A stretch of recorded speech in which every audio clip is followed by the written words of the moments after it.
there. Does find the guy planting the bomb. Parlays it into his second.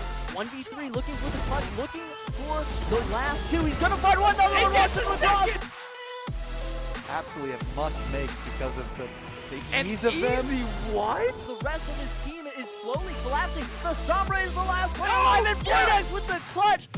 Yella gonna get the Nair, starting out the Nair train. Boy cannot get out of it.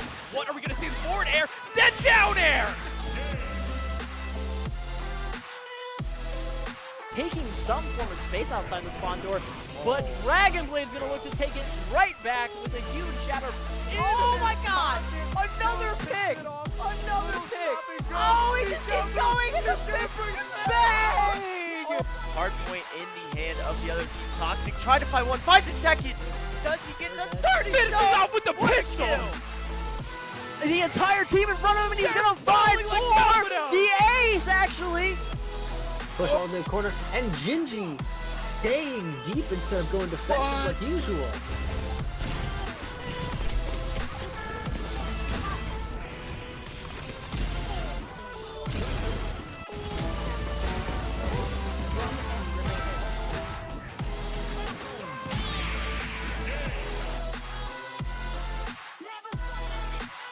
Oh my gosh, Kickoff probably with a 4-piece!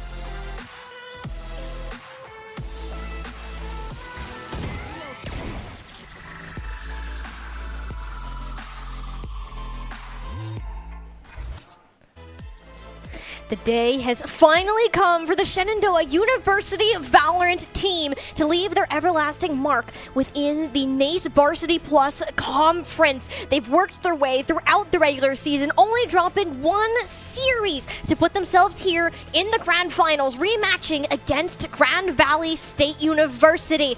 I'm Tiny Shiny, joined by Exil, as we prepare for this journey, this banger that's sure to come out of this grand finals matchup. Yeah, I could not be more excited to see what is about to happen, right? We have this rematch against Grand Valley State University, which is not something that we kind of expected, because Grand Valley did improve a lot since the last time we did face them, but our team has also improved quite a lot since the last time they faced us. So I'm very excited to see what goes down, who is on top of leaderboards, and who's going to come out with the win today. I know the last series we had against them, we did go all 3 maps in a best of 3, so I'm kind of expecting to see the same thing, because we were so evenly matched before. Both teams got better. I'm only expecting us to be evenly matched again, and for it to come down to last-minute gunfights to decide the series. To take a little trip down memory lane, yes, it went to 3 maps. The series itself lasted over 3 hours of Valorant that was played at some of the closest margins that we've seen all season long. Yet Shenandoah managed to pull through on their final map of Bind. And as we get to look at our map pool, Ben, I gotta say, there's something a bit familiar about the selections that are coming in. We're going to talk about them a little bit more later, but I think it's a perfect cap on the season, like showcasing everything that the team has kind of built up to throughout the time. We talked about the significant improvements that they've made with this brand new academy roster that's been built up, but I also want you to give you the floor for a second too, because you had the honor of casting their previous matchup last week. Kind of walk us through what went through in that exact game. So they have been looking at a map called Icebox a lot, right? And they've been practicing that one quite a lot to work up just knowledge of that map, right? Because I was talking to the coach Clabiella earlier last week before that matchup that they had, and that they were saying Icebox is the map that is always the thorn in their sides, right? So they've been practicing that one over and over again, have gotten comfortable on that one, and had a very good showing, winning, I believe, that map last week as well. It was a little bit of a close map. I think it was a 13-8 scoreline on that one. But nonetheless, they did come up with the win on that map. But it's just a lot of team play from what the coach has told us previously, is that Cerisier and Ultraly have been looking very improved throughout this entire semester, right? We often look at Noble, Senji, and Clabiella to really take the lead on some of these things. But we will look real quick at the maps for a short moment. And this is what we alluded to, right? Yep. Very familiar pool of what we saw the last time these two teams met up. exactly the same, as a matter of fact. Not just familiar, exactly the same. Nothing has changed about this map pool. The Shenandoah's most confident map in Lotus to kick us off. Ascent, the one where they fell short, and Bind, where it all came together at the tail end. You'll notice that these teams' records 6-1, 6-2. Shenandoah have not lost a series since week 2. That is like, I think, February 21st, if I'm going to get really specific. Yeah. It's a long time ago, considering it's now mid-April. I can tell you that date. I can't tell you today's date. But yeah, excited to see the map pool being the same, but also a little bit unfortunate that we've worked so hard on this Icebox map, and I can only assume that that one had to be banned away. It was instant banned. Yeah, instant banned is a little bit unfortunate on SU side because they know that that is a map that they have begun to build up and feel very comfortable on, and one that GVSU has not looked good on and comfortable on in previous series. So that one getting banned away means that we do have that exact same lineup in the maps. We do open with Lotus, which is something that SU has been very, very good on in the past. Probably, excuse me, their best map in the pool so far. So if they can come out swinging, win this map 1 convincingly, that momentum and that boost is going to be so good moving forward in this series. I think that the biggest thing to note here is the roster that they're bringing to the table and the impact that it can specifically have on Lotus. Shenandoah's play style is sitting on the back of typically 2 players, which are going to be Noble and Senji. A grad student and a freshman. You really can't get too much farther than that. But they've managed to come together and play these more, not necessarily duos. Noble typically is going to be on the Omen, more of the smokes, but they are these frag-centric players that the team kind of rallies behind. They rely on them for communications, along with guidance from coach team captain Clabiella on such things. You have Cerisier, the Sentinel player, who's typically going to be locking down one of these sites all on her own. Her Cypher has progressively improved throughout the season, and now, especially with how deep we are into a Cypher meta, she's a force to be reckoned with. And, you know, we've seen so many different series where the Sentinels have capabilities to take over the game with the different improvements, the combinations of utility. But I think the biggest thing that's going to come into play here is the actual play style of Shenandoah themselves. They have oftentimes showcase their ability to turn their defense and make it look like an attack. Yeah, they play a very aggressive game plan, right? Especially on this Lotus map, something they're so comfortable on. They just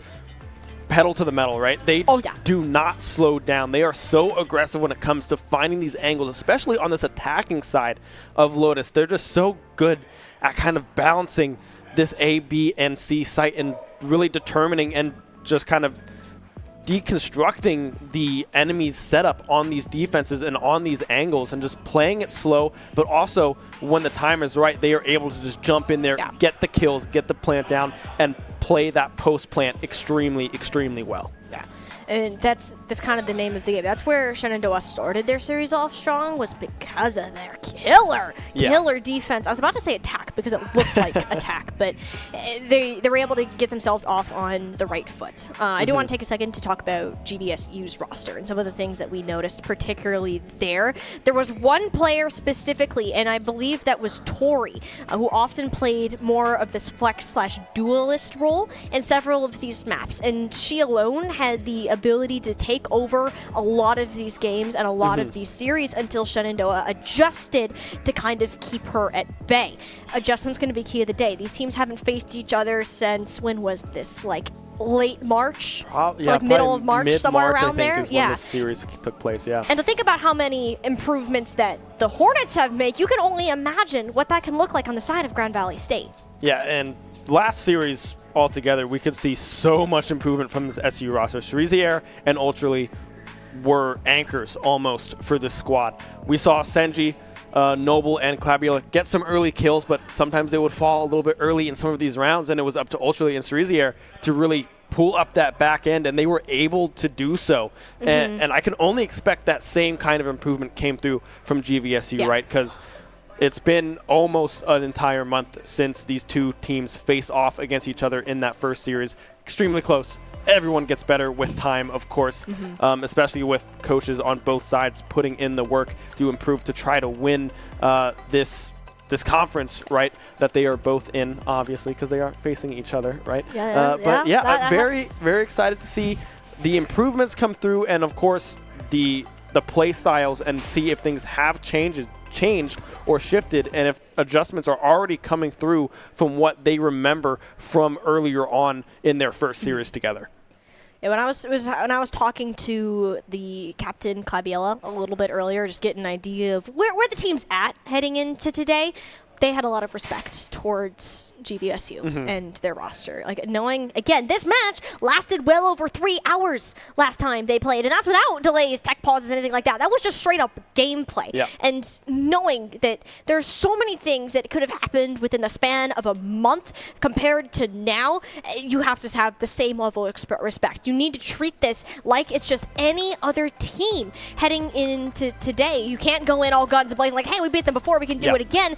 This is a different squad. This is a new sort of look that you're going to get from GVSU, and my eyes are on people like Clabiella and also Noble, who has served as this sort of shot caller for the team to identify some of the perhaps weaknesses or changes that GVSU has made and turn them into things Shenandoah can therefore work with. Yeah, and with these kind of top players on this SU roster, right, we also often look towards Senji to get the kills, right?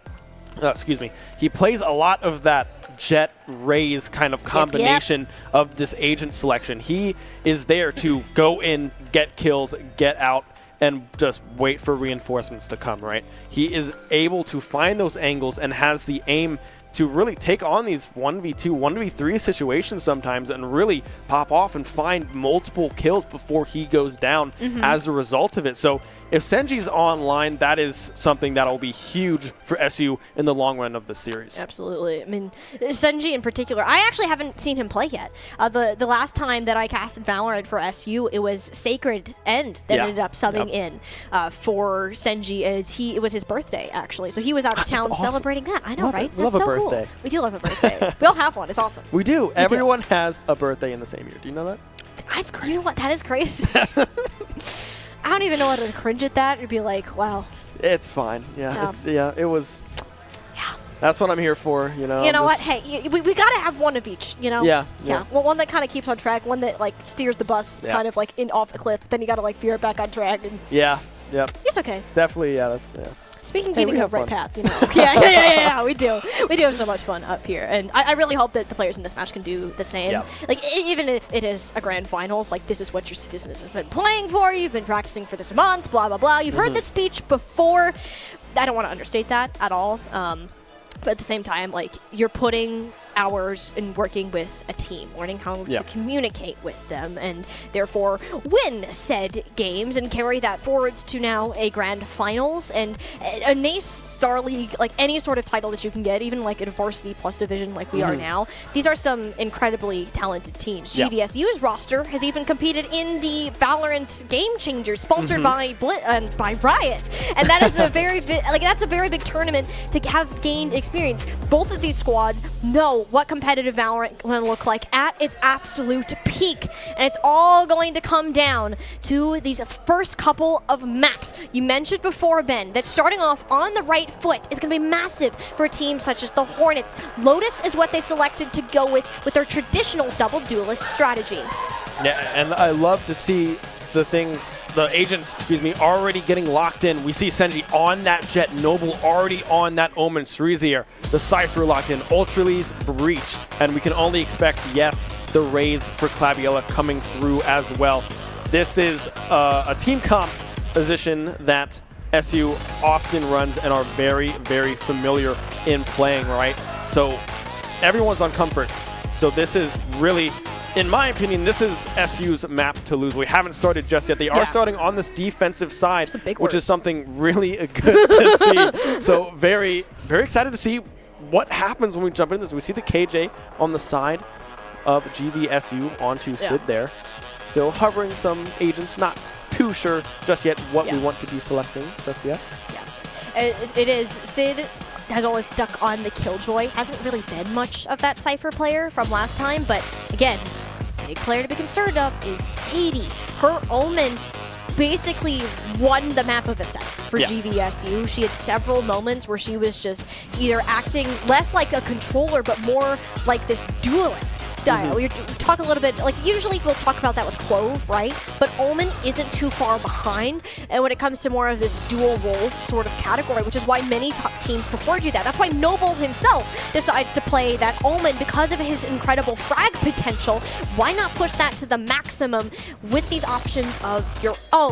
It'll be Shenandoah starting themselves off on the defense, GVSU on the attack. Yeah, I like seeing SU on this defensive side to start, right? Because their attack is so strong. If they can get on to an early lead on this defensive side, that'll be something great to see from this SU squad, right? As I squint my eyes to see what they are buying. We see some ghosts coming out early on. This is just the starting round, the pistol round, so nothing too crazy coming through from anyone just yet. We see some shields, right? Cerisier, Noble picking up the lights alongside Sadie on the Omen for GVSU, as we will now kick off round number 1 of map 1, GVSU SU. Shenandoah, once again, they play their attack like it's the defense, but look how quickly GVSU just bolt themselves onto B. Noble knows he has no chance, and in fact, he doesn't even opt to go around the back corner and will lose his life as a result. GVSU, an absolute punch to the dome, and Cerisier are shortly to follow. They weren't happy with, say, B, Ben. They're going to take it over to C as well. This is why GVSU is a squad you need to respect. This match cannot be treated like it was over a month ago. New team, new plan. Yeah, Wingman finding the plant for GVSU, but the aggression already coming through straight up mid, finding 2 kills right off the bat. Noble and Cerisier falling early. Now, Senji trying to hunt for some kills on this backside, on this retake for this post-plant setup. Able to find one onto Toria, now swinging back out, finds one onto Yuri, finds a third onto Slim. 3v2 now. Senji making plays happen. Sadie finds the kill with the classic river. Sid as well, the sheriff, onto Ultraly. Now Clabiella has to find these kills, has to find these picks. Clabiella versus Sadie. Not enough time, but possibly a kill in the back pocket. Yes, it will be. The bomb does reach, but that's what you want to see early on. Senji finding 3 kills for SU. They're firing on all cylinders. Talk about good first impressions. I mean, I haven't seen Senji play before. If this is what we're going to get with a dose of Senji every time, I am here for it. My goodness. If only Shenandoah had a little bit more time on the defuse there. Yeah. Grand Valley State all just went out to play in C-Main around that rubble hill, and there's just not much you can really do. Yeah. You can send a couple players to contest, but the sightline on the spike is simply too good in that regard. So GVSU's decision to move from B to C was great at the end of the day. Now Shenandoah, though, they kind of got caught with their pants down a little bit on the first attack. Much more prepared for the second, and it seems to be a much slower of a push this time around. All 5 members of GVSU are stacked on the A site. They anticipate Clabiella in this position, though. I mean, that's not a very common place for a Raze to be holding. But if she can manage to grab even just 1 player, she hasn't even poked her head out yet. We'll need to do so soon. With the falling of her initiator, managed to get 1. And hopefully, that's enough for the rest of the team to stabilize. Senji doesn't quite get the damage done that he's looking to do so. Now it's GVSU moving towards that A site, but are opting to go through tree. It slows them down, and the remaining 2 members of Shenandoah now have the opportunity to make a contest of their own. Yeah, Noble playing down low of this heaven area. The blind coming out, not peeking just yet. Excuse me, I believe that was the smoke. Able to find 1 onto you. Cerisier trying to find that angle as well. Approaching from the left side, picking up the Bulldog as well. Ooh. Sadie now finding that kill with the Guardian on to Noble. 3v1 situation. The alarm bot is triggered. The turret coming down as well. Swarm, everything getting thrown at Cerisier. Not much you can do in that situation when you're getting hit by every util in the game. GVSU opening up 2-0 on Lotus. Pistol and the bonus, if you win the first round, you are significantly more you have great probability with the second. I'm not going to even try to get fancy with my words here. GVSU did exactly what they should have done, had the superior weapons, were able to move through, but now we look at the other side. I count some rifles, and a lot of them for the good old Hornets. GVSU, though, pushing through all one site hasn't really given the Hornets much of an opportunity to do this like aggression that they're used to. There's a lot of teams on Lotus that often will slow down, have some players sniff out what's going on one site and then maybe the other before actually making a push, where as GVSU, they just full commit to one or the next, and that's very difficult when Shenandoah, they just can't make these rotations early. You make the call, you leave a site vulnerable, then GVSU can get a free plant. Yeah, GVSU still hovering around this BA side of the map. Now 3 members approaching through this mid area. They have the cage, the blind coming through from Omen, the smoke as well. Noble just trying to deny access to this B site, but GVSU not afraid to approach. Approaching now through this door. Here's the activation now. Cerezier needs to be on her feet, ready for the response. Bulldog in hand. Able to find one, and that is the spike crucially, but 4 other members still there for GVSU, able to pick that one up. Noble already on that rotation to that back site of C, trying to keep the momentum going for SU. Spike planted. Spike going down though, so Shenandoah though did exactly what they need to do. The Cerezier's Cypher trips, the camp, all just slow down GVSU's push, allowing for a retake! Senji on the flank angle, everyone had their backs to him! And Noble to help clean up the rest! This is the team that we know can recover, that can break through post plants when they have the players to do so. They've now figured out that GVSU just shove all 5 of their players down one choke point, and if they can manage to slow them down in any regard, allowing Shenandoah to regroup by themselves, that's going to be a great setup for a retake. Yeah, and huge props to Cerezier holding that C site all by themselves and able to find 1 kill as well onto Toria, onto that Gecko, and stay alive, giving SU the advantage, waiting for reinforcements on the rotation to come through, and a flawless round 3 for SU as we move in to round number 4. Full rifles across the board. Cerezier still opting to play with that Bulldog, however, just barely, not enough money to fully flesh out that kit just yet. Grenade! But still looking positive as they are looking to contest up through this C dirt pile area. Yep, this is what we're talking about. The attack on defense, 3 players push up. Yellow, though, overstayed her welcome. Thankfully, you have somebody like Senji at your back to kind of cover your 6, at least get the minimum of a trade out. You see this much presence if you're GVSU, though. That's an instant rotate in the farthest possible direction, and that is, in this scenario, is A site, which is very purposeful. With Noble and Cerezier here, those are arguably the 2 most difficult agents utility to go ahead and try to push through. So Shenandoah's entire strategy of filter them in this direction, make them go this way, has worked out wonderfully. You're still even, and now GVSU are exactly where the Hornets want them to be.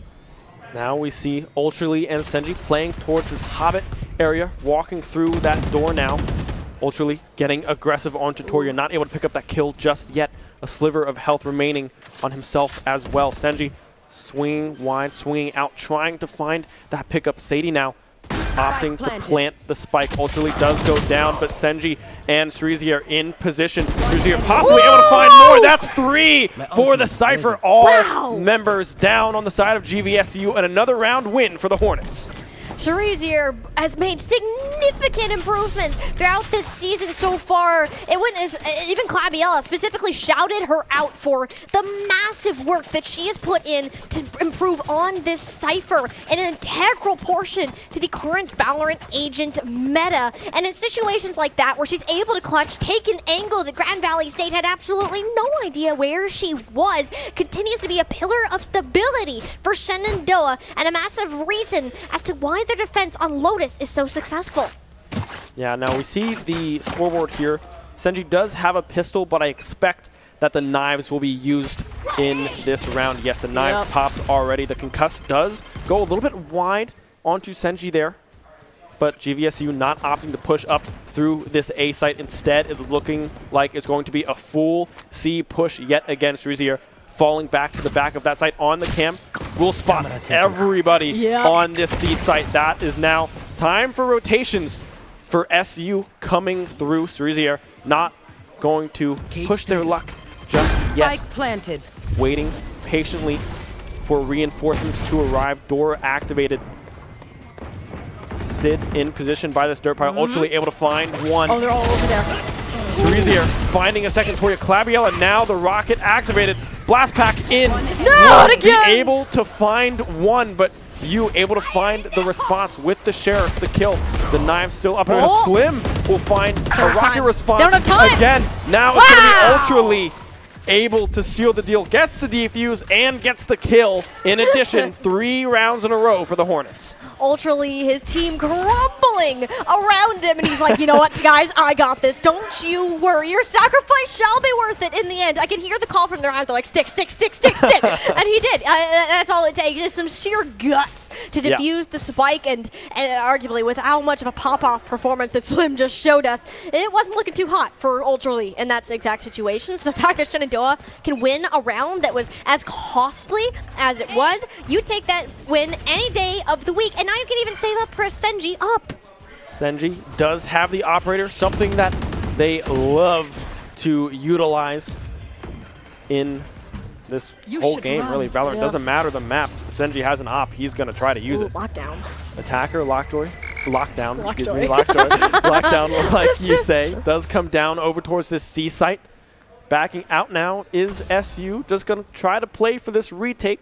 Yep. Slow and steady. Toria now looking to plant the spike here on C. Planted. Now we've seen Shenandoah in situations like this the past 2 rounds, one of which has been successful. The second one was almost as a flash in, but Clabiola grabbed the head of one. The read is so good. Toria, the door was still opening, and poor Senji just wasn't ready with the operator as a backup. It's a great play from GVSU. Twice as many players on the board. In terms of numbers, the smoke will block at least some of those sight lines. You've got going through. Noble's going to do his best to defend Cerezier. She's pushed back off the spike. Rolling Thunder was committed. It was a massive tool, but GVSU are going to manage to tie up this Lotus map at 3 apiece. Yeah, that lockdown coming through from Sid there really seals the deal. Thunder. And the Rolling Thunder towards the end there indeed just seals the deal on that C push and that post plant positioning from GVSU, tying it up 3 apiece. As now we have our normal observer fun, right? We have a little bit of a bear on an elephant with, I believe, some type of pot or something. Maybe some goodies delivering to some friends down the road. Who knows? We should get like a chat command for how many animals did you spot today? I don't think Clabiella sees anything though. That was a lot of gecko, dizzy, gloopy stuff on her face. That's rather unfortunate. And now it's flashed up again. Man, these blinds all coming out of GVSU early in the aftershock. Forces Edgy into position, but they weren't ready. His sidestepping is incredible. He picks up a third, doesn't quite find Sadie, and he's done more than enough for Shenandoah to look clean here in round 7. Senji forced out of that Hobbit position, but says, okay, if you want to fight me, I'll come fight you. Finds 3. Clabiella finding the answer as well. Sid does find the response, however, Ultrally still in position to find this kill. Will be able to do so. SU 4-3 now. 3 members keeping their rifles safe at their side. SU's defense looking strong. GVSU still trying to find these avenues of attack. A timeout now coming through. A little bit of a break, a little bit of a breather. Yeah. Full buys, though, on the side of SU. Looking good, looking strong. Excited to see what goes on in round number 8. Yeah, this is big. Like, I don't know if you can hear them. I can hear them. I sure hope you can hear them. I don't know if you people can hear them like through the actual stream, but they're loud. The Valorant team's feeling it, and that on its own, regardless of how well they're playing, the vibes are vibing. They are positive, and this level, this mentality alone, the mentality of a positive experience of having fun. It might be a grand finals matchup, but if you're able to enjoy it, if you're able to kind of let yourself like loosen up, you're going to do so much better. Like that's how it goes in literally every form of competition. Shenandoah, that's exactly the feeling that they have right now. This timeout was, I believe, called by GVSU, and it was a much needed one for them. Shenandoah, if you're feeling this good, it's this common strategy for a lot of teams to make that swap over and just like let them chill, right? Yeah. You want them to take that breath and lose all of this hype that you have going on. So now that we've come away, we've had our minute of a break and set to go for our 8th round. As you said, Ben, Grand Valley State still on this half-buy sort of round, and Shenandoah still got everything in the tank, including several ultimates to be able to pull out should they need them. Yeah, Cerisier with that download, ready and available. What a very useful ability, right? You get Absolutely. one kill, toss your hat, have it hover above them, and then you know where everybody is on Bald the Cypher enemy creeps team. me out, though. Ciphers? Like just Cypher? Like just no as a- hat, with no hat. Oh, I know, yeah. It's very creepy. strange. Yeah. There's like a black orb of nothingness. I know. Like with the mask covering his face, you can't see I think anything. it definitely looks cool, though. It affects your headshot rate. But they do also have a little fishy prowling on the loose. Doesn't catch anybody. It does give info for GVSU. They know that there's nobody sitting around on C site. Cerisier has been good about not challenging all 5 players of GVSU and just waiting for the rest of the team to come back. And that's great. Shenandoah, we're in a very familiar post-plant situation. You have teleports, you have the rolling thunder, and of course Senji on the flank! I don't think this guy's lost many duels. Like if he goes down, it's because there's like 4 different players on him. Yeah, Senji able to find Sid. Oh, come now. on. Sid goes down. Noble finding Slim and you on site. 1 left remaining. Noble able to push up, find Toria there. Now the defuse coming through Cerisier. Getting some ult points back in their favor with the defuse coming through. 5-3 SU defense looking super, super strong. Yeah. And again, kudos to them for waiting for the right moment to strike. They set, it was both Clabiella and Senji that rotated through the spawn from B and A respectively and completely just caught Sadie off guard. I mean, you're not going to react to 2 big scary duelist players that are behind you. It's very rare you're going to manage to win those out. And then Shenandoah were just in their backline. Grand Valley State were like, wait, do I look this way? Do I look this way? You overwhelm them. You already used the Gecko ult. And suddenly, Shenandoah has this point under lock. The retakes, particularly on C, have been great, which is why I do not blame GVSU to scout out other areas of opportunity. Yeah, we already see the cam from Cerisier able to spot out this C push yet again. Both duelists on SU still hovering around this A site, making sure that no one is faking. Now they see the plant coming through, but look at Sid's angle that they have through, not Sid, excuse me. It was Sadie's angle, but Clabiella reads it to perfection. There was a great angle, but Clabiella able to win out that gunfight. An early pickup there. Door now being utilized by Sid. Already though, the Blastback unable to get the kill. We can hear the screams behind us. Clabiella going down. You finding Senji as well. TP behind is Noble. Now swinging back out. Noble 1-1 able to find 2. Now it is just Slim remaining. Cerisier sticking that plant. Noble finding 3. And the round win again in favor of SU. That's the most Shenandoah round ever. Like literally, you enter the site, everyone kind of backs off, you're waiting for the rotate, you got to flank around the back. All right, typical things. Then Clabiella proceeds to pull out her raise rocket, screams out of terror because she gets a headshot instantly as she peeks around the corner. That's a typical Clabiella raise ult, as she likes to call them. But maybe we'll get one later on in the day. She already got her one, and then Noble TP's in, the hero of the day, gets the rest of them, and that's a textbook Shenandoah round of Valorant. Yeah, I'd say so. Yeah. Along those lines. Yeah, I think it's picture perfect, really, to what SU Val is used to. Yep, now, Clabiella ults. GVSU looking over towards this A site now. The knives out, ready and available. Do not find the kill, however, on to Slim. Left with about half HP on GVSU's raise. Still opting, though, towards this A site push. SU playing safe, playing slow, waiting for GVSU to come into them. Yeah, you got the slow march forward. The fact that Gecko can regen their abilities so quickly, it's difficult to move on. I mean, between that blind and the Omen TP going through, Clabiella still taking these fights, and in fact, she wins out 2 of them, making this close to an even distribution. Actually, it is even. Ultraly and Cerise here, 2 of the most improved, newest players to the roster. Now it's just up to Ultraly. As initiator on the breach, does have Rolling Thunder in his back pocket, but it's going to be a difficult ultimate to use, especially on a solo sort of retake when the players are split up as they are. You peek through the smoke. It was a crossfire angle that GVSU had read, heard the footsteps, and the drop it down, giving GVSU a much-needed round win. A valiant effort coming through from Ultraleague, just trying to find those angles, but they do go down in that round. Still a 6-4 lead here in the first half of map number 1. Senji 12-7, Clabiella 12-7 as well. Ultraleague, like you said, does have that rolling thunder, a very good retaking tool if they find themselves in a post-plant situation.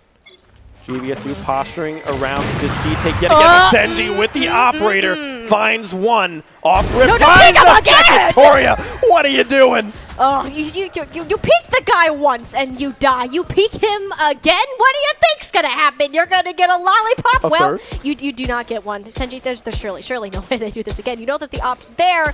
Such a risky move to go forwards, and I think GVSU have gotten the gist of that, being down 2 of their players now, and have set their sights towards site number B. I say site number B, like the Site letter number? B. Yeah. I love the number B. I love the number B. It's a The great number B. number. It kind of looks like an 8, so could it be a number? No. Oh no. Algebra could be a number in algebra. We could find out. Like, I mean, they rotate through B, but are they just going to open the door and go back to C? I'm sorry, but that's not really going to work much. Okay, it worked. Dude is behind. I take that back. I apologize to you, Senji, for the unfortunate timing on that caster curse. Yeah, Sadie able to toss that blind out, will connect. Senji just unable to get behind the wall in time to stay alive, but still a 4v3 in favor of SU. Now this could be the Rolling Thunder possibility here coming through. It will, knocking out just about everybody in their path. Wait, Slim able what? to find 2 through the concuss. Now it's all up to Clabiella to find these kills. Full health on Clabiella. Slim, barely with anything. The nade coming through, but they have this pinch waterfall, and that back sight is in danger. Clabiella able to find 1. Now just look towards that waterfall angle. Possibly will just try to find this stick here. Will hop off Nice! it, getting There's into some half. time. Might be able to find this last defuse with Oh! .03! Oh! That was an extremely close defuse. Clabiella had the right idea, just barely unable to find that kill onto Sadie in time. 6-5 now, the round score in this first half. And what a first half we have, right? Everyone on both sides firing on all cylinders, finding kills, finding huge plays. But Slim in that last round, finding 2 through that concuss was huge for GVSU. Well, it proves that the operator can't do everything, I guess. I mean, Senji started that round off wonderfully. Clabiella closed it wonderfully. It's just 300ths of a second that separated them from victory. I mean, GVSU, it was an incredible comeback round. It's always comebackable, as you like to say. Comebackable. Comebackable, yeah. I'm going to have to look that up in the dictionary after. I'm kind It's of got to curious. be a word, right? Surely. Surely. Has. I mean, hey, if you have a Senji on your team, it's always comebackable. Like that That's true. that should be a phrase we use a lot. Comebackable. I think so. Fishy, and the stun. Uh-oh, Senji is in a heap of trouble. They know where those shots ended up coming from. He's gonna manage to get on top of the wall, and there's nobody to peek it! Has 11 HP to spare, likely gonna end up going down. Can he get one more? Not quite yet. Has bought time for the rest of the Hornets to rotate their way back towards A, and by the rest of them, I mean Cerezier and Clabiella on the backline. They're not gonna anticipate this flank at all. The Noble has to try to distract them, at least gets the trade out. It's going to be mostly, though, on to Clabiella. There's nobody that's going to expect it from this angle, but Cerezier, too, from this middle. They didn't see it coming. They canceled the spike plant, and suddenly it's a 1v2 and a very winnable one. The attacking Killjoy does come out, however, this is going to force Clabiella to retreat back out of this attacking Killjoy ultimate. The lockdown, the plant now coming through. You has so little health right now. Approaching now back through this stair angle. The turret in position. Won't spot them out just yet. Playing Turret very nerfs. slow. Those turret nerfs, they drive me crazy because of Clabiella things like has this. the They angle. get you killed. Clabiella ult, truly, she gets it this time. Yes! She's going to do it. Oh, the Clabiella ult surely should have a new meaning instead of an absolute blunder. It's going to be a clutch instead. I got so nervous when that rocket got pulled out. I don't know why. But I saw that and I was like, oh no, disaster is about to strike. But no. You literally said, oh no. I was like, oh no. But able to find the kill, the half ending in a 7-5 in favor of SU. Back to pistols we go. Oh my. You have no faith in your team. No, I have faith, but that just scared me so much because I knew how close Sid was to that wall. I was like, this is going to be either awesome or I'm going to sit down for the rest of the cast and not watch. Lucy is one of like your friendly ultimates and says, oh no. Like, dude. Oh my gosh. Oh, I hope that's a clip of all time.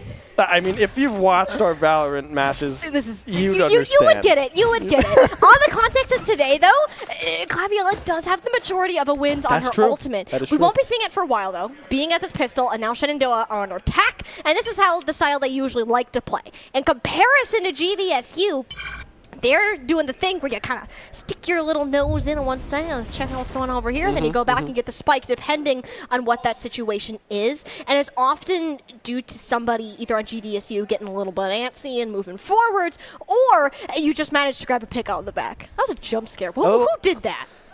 Yeah, I mean, that's just observer director there. Just have a little bit of fun in the broadcast room there. I can hear them giggling left for me. I can't hear them giggling as well. There's another one on to the Gecko. This is a tense moment. You can't do that to us. Claviola now. Senji getting a little bit aggressive, but Slim able to pick up the kill. Claviola still alive.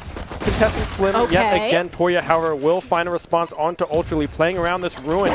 Here is SU. Wingman with a little bit of a distraction, but out of Hobbit comes Toya, finding the kill onto Claviola. Onto Noble and Cerezier. Toya falling down. 3 kills to the Gecko and a good hold early on from GVSU. The upside to Shenandoah's strategy is you get to pick what the most optimal site is. The downside to said strategy is by the time you decide what said site is, you do not have the clock on your side. You do not have any seconds. You have to just kind of push through and take the losses as they come, which I think it's good to take a page out of GVSU's book. It's a little bit different since you are in a bonus round favoring GVSU. It's just better to chuck all of your utility, your pistols, down one lane, hoping to just get a couple players out. Yeah, Hobbit door already open. Senji has eyes on that one, moving up over towards tree door. Now, the aggression coming through, not opting to play the slow approach that the Hornets often play on this attacking side of Lotus. Trying to force the man advantage in towards this A side with Toya with the Bulldog already able to pick up 2 crucial kills. The blind coming through as well has to be counteracted by that smoke, trying to keep themselves alive. The Boombot coming through as well. Claviola still hugging that wall, just trying to find any movement, any angle that they can find, but unable to do so. GVSU ties it up at 7. Yeah. And again, pistol round, you put that into bonus. Expected result. Shenandoah, the pistol rounds are not their thing all the time. So unfortunately, when losing that specific round, it just doesn't play well into the next couple that you have to go ahead and do. The third one after a pistol, though, these are the ones that make you happy. While the majority of Grand Valley State, exception of Sadie, are still running Bulldogs, entirely Phantoms, maybe a couple Vandals thrown in here and there. So Shenandoah, better weapons. They can now return to more of the split strategy, knowing that if GVSU attempt to take these duels, they are significantly favored to close them out. Cerezier here, pushing through this mid angle. Recognize that Sadie is there, but barely loses out on that gunfight. Sadie living with a smidgen of health left. The flash coming out from Gecko, the door opened up. Noble able to find one, but Sid in response. Claviola answers back. Ring around the Rosie in the dirt pile. You able to find the kill, however, now is Senji, Ultraly, Toria, you, Sid, left remaining on the side of GVSU. The spike critically still in possession of the Hornets. Yeah, again, you just hold on to that. Hopefully you're able to kind of recover from there. It is solely up to Senji, who will take a little bit of the poke through the smoke. That'll be another GVSU round win who now is going to have a full buy on their hands, whereas Shenandoah going to opt for either a half or a save, depending on what that decision turns out to be. The main thing that kind of came back to them there was when Cerezier found herself in that 2v1, she ended up going down, and then that Vandal was then given over to GVSU, who kind of just pushed up behind the remaining members and made that pretty difficult to go in. GVSU have adjusted their play style, if you've noticed. They're not letting Shenandoah take the ones. That's kind of been their big thing. Especially Sadie and Toria throughout this game have been the most consistent in them. But you partner them up with a good old buddy, you link arms. Oh, it's the power of friendship, my guy. Power of friendship, hey, Every time. it works very, very well, right? We see SU now pushing over towards this C site. Blast pack coming through from Clabiella. Has the rocket up and available, firing it over towards Waterfall. Won't connect with anyone just yet. However, that's something that we often... No, I'm kidding. The plant coming through now. Cerezier able to get that one stuck and down. Clabiella spraying through the smoke. We'll be able to find one Noble with the stinger as well. Finding Sid Slim. Trades across the board. 3v3 now. The flash coming through. But Senji, oh no. Like, perfectly tracked where his head was. I'll give him that. Yeah. But that, unfortunately, does not count in the long run of things. The spike is down, but so are the numbers. It's just poor Cerezier. A classic in hand and has to stall for a ton of time. If she can get a kill, will be big. But yeah, a Vandal against a classic close range. Not what you'd expect to happen. I almost was able to find that kill onto Slim, but the flick, the Vandal, the gun superiority there, just coming up clutch for GVSU. 9-7 now. GVSU in the lead on Lotus. Now a full buy coming from the side of SU, evening up the guns in this round. Coming up here in the next 10 seconds or so. SU posturing yet again over towards this C push. GVSU heavily invested over towards this A Hobbit area of the map. And one thing that I think is quite interesting here is if you look at the numbers in terms of eliminations and deaths, Shenandoah are more they're more like top heavy, you could say. They've been very focused on more of this team utility kind of push, which is beneficial for moments like these when you're moving quick. The traditional Hornet strategy that we really haven't seen that much of today, but actually we've seen it on the other side of this, and now GVSU is the one that has to retake. Couple ultimates online. The most important one here, though, likely the showstopper. Should that come out yet? Ultrally on the flank. He's gonna grab two, and the third with the support of his teammates. 1 HP left in the bank, but 1 HP is all that you dang need. Senji with one on top of that. It's gonna be almost a flawless round out of Shenandoah. A flawless round indeed. Ultrally swinging with the confidence, with the support of his teammates. Able to pick up 3 crucial kills, bringing the round count within 1-9-8 now, the scoreline. And this is what we usually see from this SU squad. We usually see so much aggression coming out from them early on. And now posturing to do that again here on towards this A site. But again, GVSU still has that setup there, pushed up in this A long kind of quarter, this angle that they can look at. If you were to pick a site to push based on the information you have, I would pick A last just because I can see where everybody is, and this is why. There's 4 players from GVSU that are walking through. Sadie is great in kind of these spray down sort of moments. So walk straight into Senji, though. Very aggressive from her, and not the tempered kind at all. Senji, though, dashes straight into Toria. Ooh, that's a bit unfortunate. Shenandoah, though, still have the spike. Again, you leave it in main. You take your good old dear time. Noble, though, is about to be in a heap of trouble. Managed to dodge the flash. You can't confirm the elimination. It's now Cerezier, spike in hand for a 1v3 attempt. Cerezier, we've seen her do it before. We know the capability is there. But you playing towards this Hobbit area, Sid as well in that backside of B, playing towards this waterfall area here. Able to peek this corner. Will find one. The ult coming through as well. Cerezier trying to get this one back tied at 9. We'll recognize how far away GVSU is playing right now and is going to opt for this plant onto C. I love the play coming through here from Cerezier. knows the C site was clear. I think that's how valuable Cypher's ultimate could be. It doesn't often get you eliminations, but this is such an aggressive angle. There's surely no way that they expect. They're gonna walk straight in. There's one. But now this one's gonna be much harder. It's Toria. She's been on fleek all day. Cerezy are playing with fire. She manages to push it up. She pulls out the knife instead, but manages to weave her way around the corner cage to block the sight lines. Spike is going down, but the wingman can go ahead and defuse. She's gonna have to make her snooze sooner rather than later.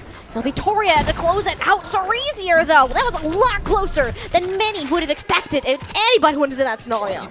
Yeah, just barely pulling out the knives and just barely clipping Oh, that the wall, timing. trying to move through that doorway means that you're on 70 health to a full health, full shield Gecko of Toria.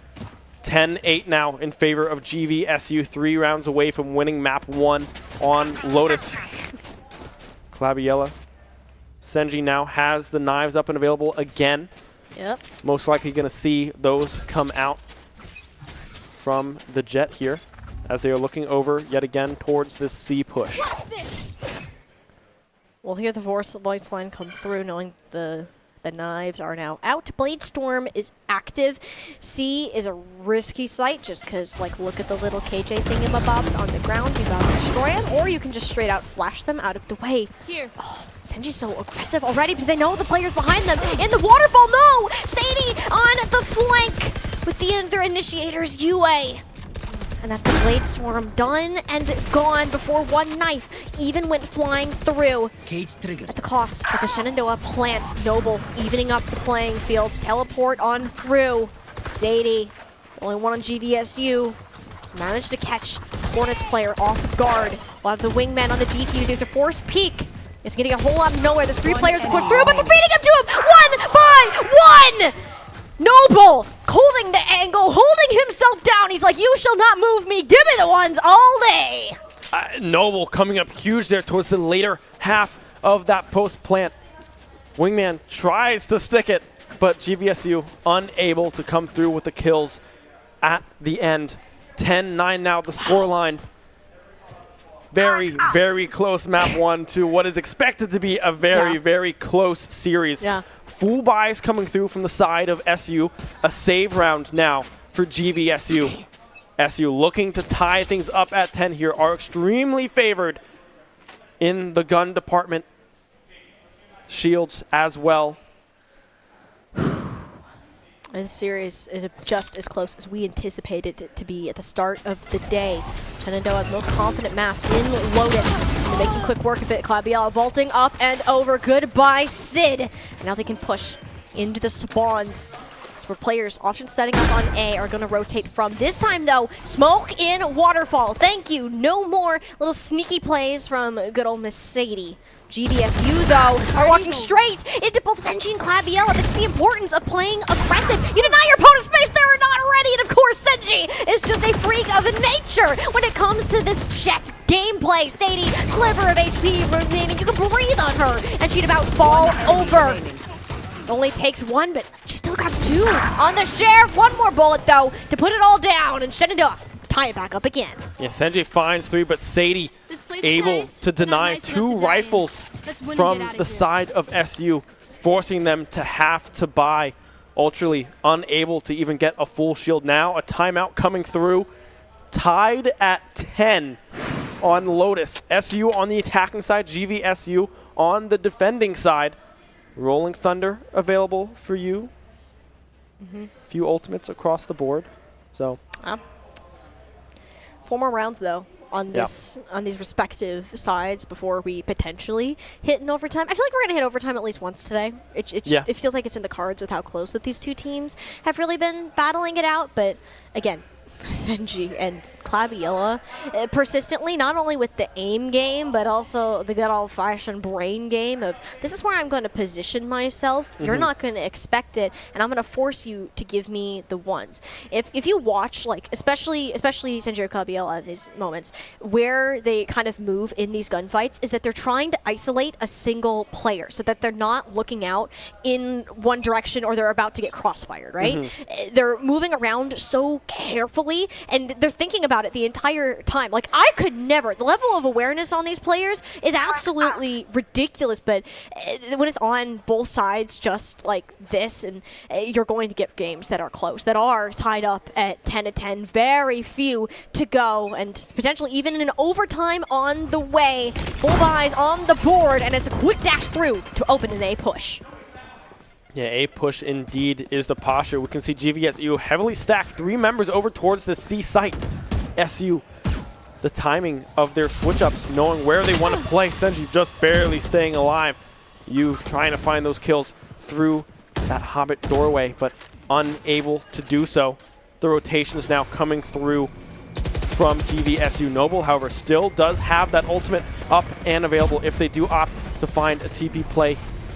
Senji now getting aggressive. They are committing to this A push. Yeah. Slim in position behind that doorway.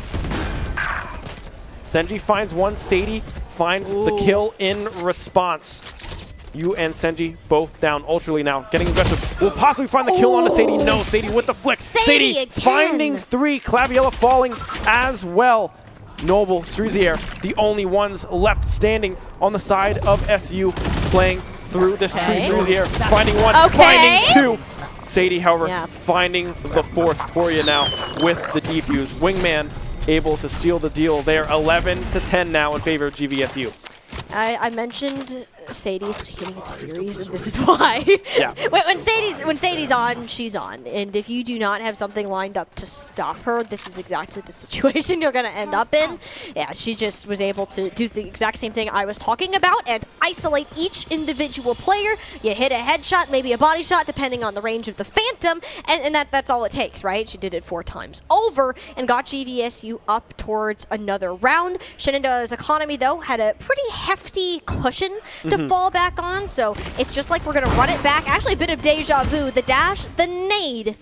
They're going to do another attempt for an A attack. I do wonder if they're going to try to rotate to B this time, though. Well, looking up in our map here, we can see that they are looking over possibly towards this C push, this fake onto A with the dash coming through from Senji onto this ruin. They're trying to get the KG waiting off. for Sid to rotate, waiting patiently. The nade primed and ready. The nade coming through, the blast packs as well, already onto this back of sight. A beautiful play, a beautiful read coming through from SU. Now Claviella sneaking her way into this corner. Will get flashed, but stays alive barely. Does not find the kill in response. Sadie able to find that one, but Ultrally with the trade already. Now the defender, Killjoy, coming through. The lockdown ultimate used. It's a risky play. Like, even I got bamboozled by Shenandoah's move, and I can see where they're going, which is absolutely crazy. And these post lines are what they want to do. I mean, Noble, you just set yourself on the pile of rubble. Senji in the waterfall. There is nowhere safe. And GV Sakai, okay, behind that box. Okay, all right, you can sit there. Senji, I guess, didn't check that angle. Bang! 3v1. Still far more than ideal. No time for a defuse to come through, and that's all it takes. Shenandoah evening the scales after a wonderful outmaneuvering of the defenders. All tied up at 11 now. SU able to get the round victory. Claviella now has the rocket ready and available for usage, I guess. Right? Usage. Explosiveness. Power. Yeah, there we go. Another save round, however, has to come through from GVSU. Their economy not looking good right now. They do have 2 rifles, but a classic and 2 sheriffs as well. Yeah, this is a good round for Shenandoah, but they're still like, this is still a force round for GVSU, which is crazy. You can't peek that. Like, with a ghost versus a vandal, it doesn't happen. It straight up doesn't. Shenandoah are doing the same thing though. Senji got the entry frag, but this time, look at this. GVSU aren't pulling for it. They're going through the spawn. Noble, he catches this out. He can hear them right now through the walls and has the blind at the ready. Is it gonna? Oh no, it's just gonna clear out through the doors. They don't know that they're in spawn. Oh, Claviella walks around the corner. She wasn't prepared. Noble Now that the spots have come through, you have the flash as well. Great combination, the teamwork of Noble and Ultrally killing the rats that were lurking in the rear. One enemy All in all, remaining. it takes a couple more shots. That's one for Senji, looking for the second pistol is out. Dash on in and ego play, but one that's gonna work out and get the Hornets up to match point. Match point indeed, 12-11 the scoreline. The knives and the rockets still available for Senji and Claviella. Now a bye. This is now or never for GVSU. They need to win this round to force an overtime. But, I mean, after that play, Senji goes in with the pistol, able to find the kill on to Sid. Yeah, Full bye for SU. another force. This is rough for Grand Valley. Real rough. You don't have full shields, you don't have full weapons, and it's a shield. It's a Senji Blade Storm, the TP up into the blindness! And Gabriella has the Senji's back. Teamwork to save the day, and even more on top of it now. The big old rocket goes a boom, and you along with it. Two players of GVSU stand in the way from a Hornets map 1 victory. They think that the call is going to be A, but Claviella investigating over towards the B area, catching any lurkers, but only catches herself a KJ turret. The plant is still on this A site. GVSU, 2 players and a dream to push themselves to an overtime. Ultrally, now it's all post-plant from SU. Toria and Sid, the last ones left standing for GVSU. The flash coming through will catch Noble, able to tuck behind this wall, staying alive, finds the kill onto Sid. Now it's up, Toria finds 2. SU win a close map 1.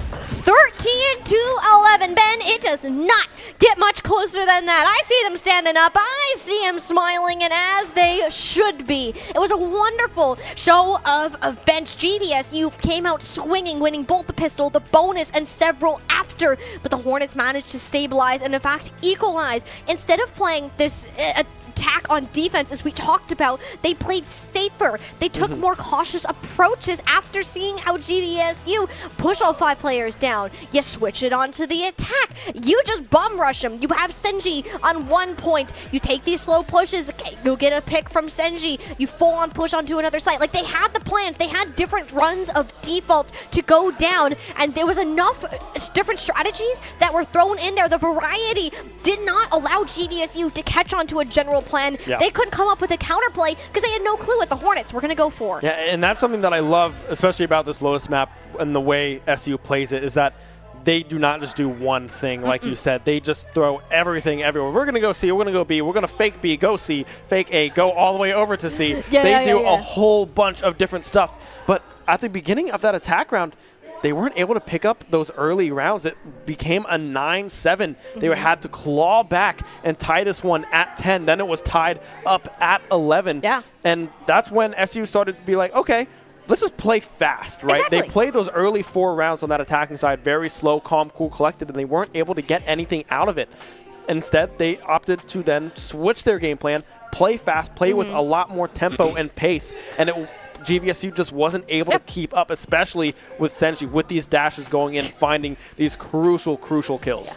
Senji's value cannot be understated. I mean, the guy is on another level today. Like, they know this is the grand finals. And, I mean, he's playing it like it. I may not have a baseline of performance for this guy, but I'm just going to assume that this is the average. And if this is the average, like, what else can we have to deliver? Our next map of Ascent is even greater of a threat in terms of the jet, the operator. Everything this guy likes to do is going to be even more deadly on our next one.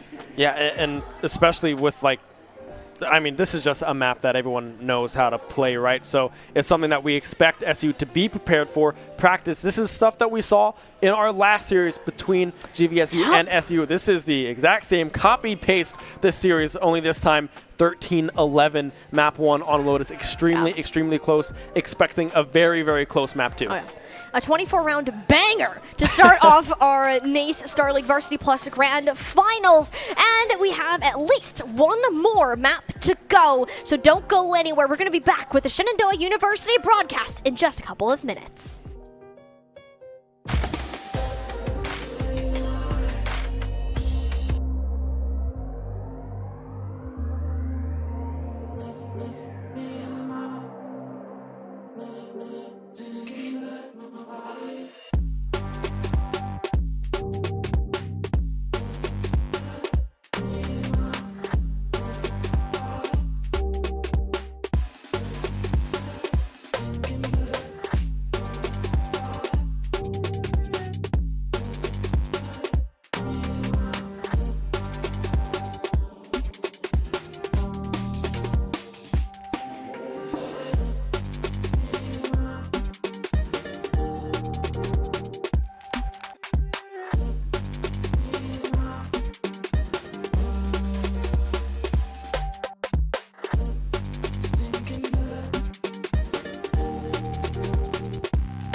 rounds in, and map 1 has gone over to the Shenandoah University Hornets. Now on match point. Well, I guess, is it map point, match point? Where did that may be? Point. Series point. Thank you. Yeah. There's a lot of like match, map point. You get lost in the It's like sauce tennis. sometimes. You got game, set, match, Exactly. something like that. Yeah. Yeah. I already I forgot. think so. Series point. Series point, There yeah. we go. Yeah. We're on this actual pros over here. Series point for the Shenandoah University Hornets. And with how close that the series has been, wow, Ben, I got to tell you, this is we're in for a long ride. This is by far. By saying this is going to be a far apart map, I'd say you're absolutely crazy. Yeah. Ascent will be our map number 2. It is the GVSU selection, but also one Shenandoah don't mind playing themselves. Most important piece of information about this map, though, last time these two teams faced each other, it was a GVSU win, forcing for a map 3 of bind.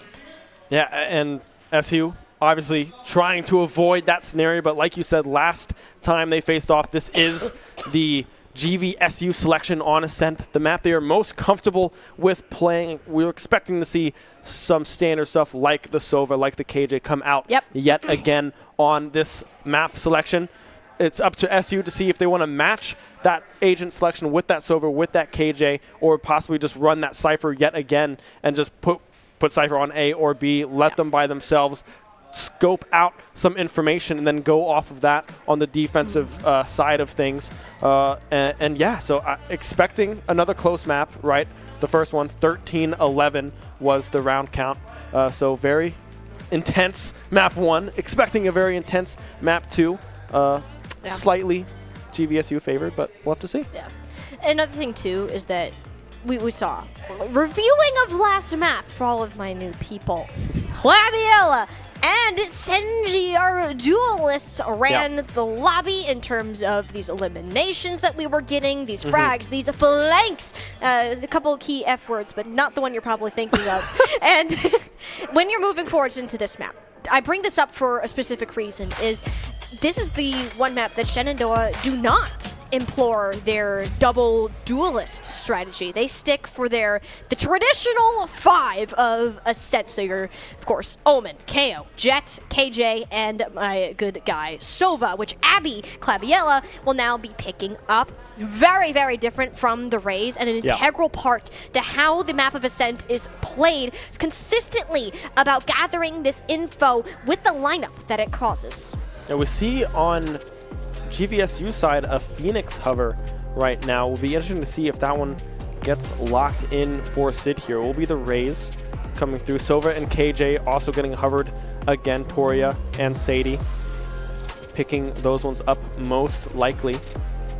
SU, like you said, playing very stock standard on this Ascent lineup. We often see these KJs and these Sovas come through from both squads. Noble, again, the tried and true Omen selection getting picked up. Very interested to see what Sid goes for here as we now enter our fly-throughs. It will be the Phoenix locked in for Sid here for map number 2. A little interesting, not expecting Phoenix to come through, but maybe they know something we don't. And Phoenix has slowly been making more of an appearance in competitive Valorant lately, but nothing like super significant. We're like, okay, this is meta. Like, no. It's just another duelist that you have. The curveballs are kind of nice. The ultimate is cool in terms of scouting and extra damage. So in things like this, we mentioned Shenandoah. They're not going to deplore that double duelist strategy. GVSU, on the other hand, I saw both a Raze and a Phoenix get selected, along with some role/agent swaps in terms of who was playing what in the previous round. Shenandoah this time will be beginning on the attack and ending on the defense. And big props here. Look your eyes at my guy, Senji. Pop-off performance in map number 1. Can he do the same here on one of the most jet-dominant maps in the entire game? Yeah, like you said, a very jet-favored map, especially through that mid-angle that you're able to hold when you get your hands on an operator, looking back towards those boxes in the back of that mid area. We see the smokes already coming through. SU playing slow here on the attacking side to start. GVSU starting on this defensive side. Slim in the area. Noble getting that jump peek trying to see if they can spot anybody out. Nothing just yet. Now the swing coming through. The dart is out. They recognize that Slim is in the area, but Clabiola quick to switch. Well, I guess what you're holding, right? You had to go in an area, you went to a pistol, and you were able to find a kill onto Slim early on there. Now the dart's coming out again. Now possible rotation coming through from SU. This is good. This is good. GVSU, if you overstayed your welcome. I'm sorry, that's just kind of how it went. You sat in the middle, you didn't expect 4 players there, and goodbye goes your head. The reason, though, that a lot of teams do push A, especially when there is a Killjoy online, is because like, Killjoy just destroys the entire site. You push lane instead, you have mid control, you have all the trades, and Shenandoah still significantly up when it comes to the numbers game in all of this. You have the plant down and secure. They know that heaven is clear, and this is just even further ground that GVSU are going to have to struggle their way through to even get a glance at Spike. Whoa, Senji trying to find that flick. Toria finds 2, No however, way. evening up 2-2. Toria low on health, critically. Sadie now with the dart. Noble able to find 1. The blind coming through. Sadie needs to try to find this defuse. Sadie finds 1 onto Ultra League, critically half health. Noble needs to try to find the answer. The patience coming through. Like you said, Noble finds 3 in the opening round of map number 2. Senji might be the one to open up the round, but Noble is always the one to close it in that specific scenario. I mean, Shenandoah, typically, Toria does not go up and pick 2. It's very rare that a player is going to win out a battle in that sort of fashion. They did the right thing by attempting to deny Heaven further angles for GVSU to just pop off their heads and go, boo, that's crazy. And, you know, we do have a bear spotting dude. Like, boo, come here, boo, peek a bear. Peek a bear. Peek a bear. Peek a bear. So cute. What are we having our bear count? Have we been keeping track? I have not. We keep track of that, though. That's another head going to Senji. Senji already on the board, but Sadie able to answer back with the classic. A 1-for-1 trade on the board already here. Now she's the Vandal. 4v4 now. Yes, Sadie with the Vandal.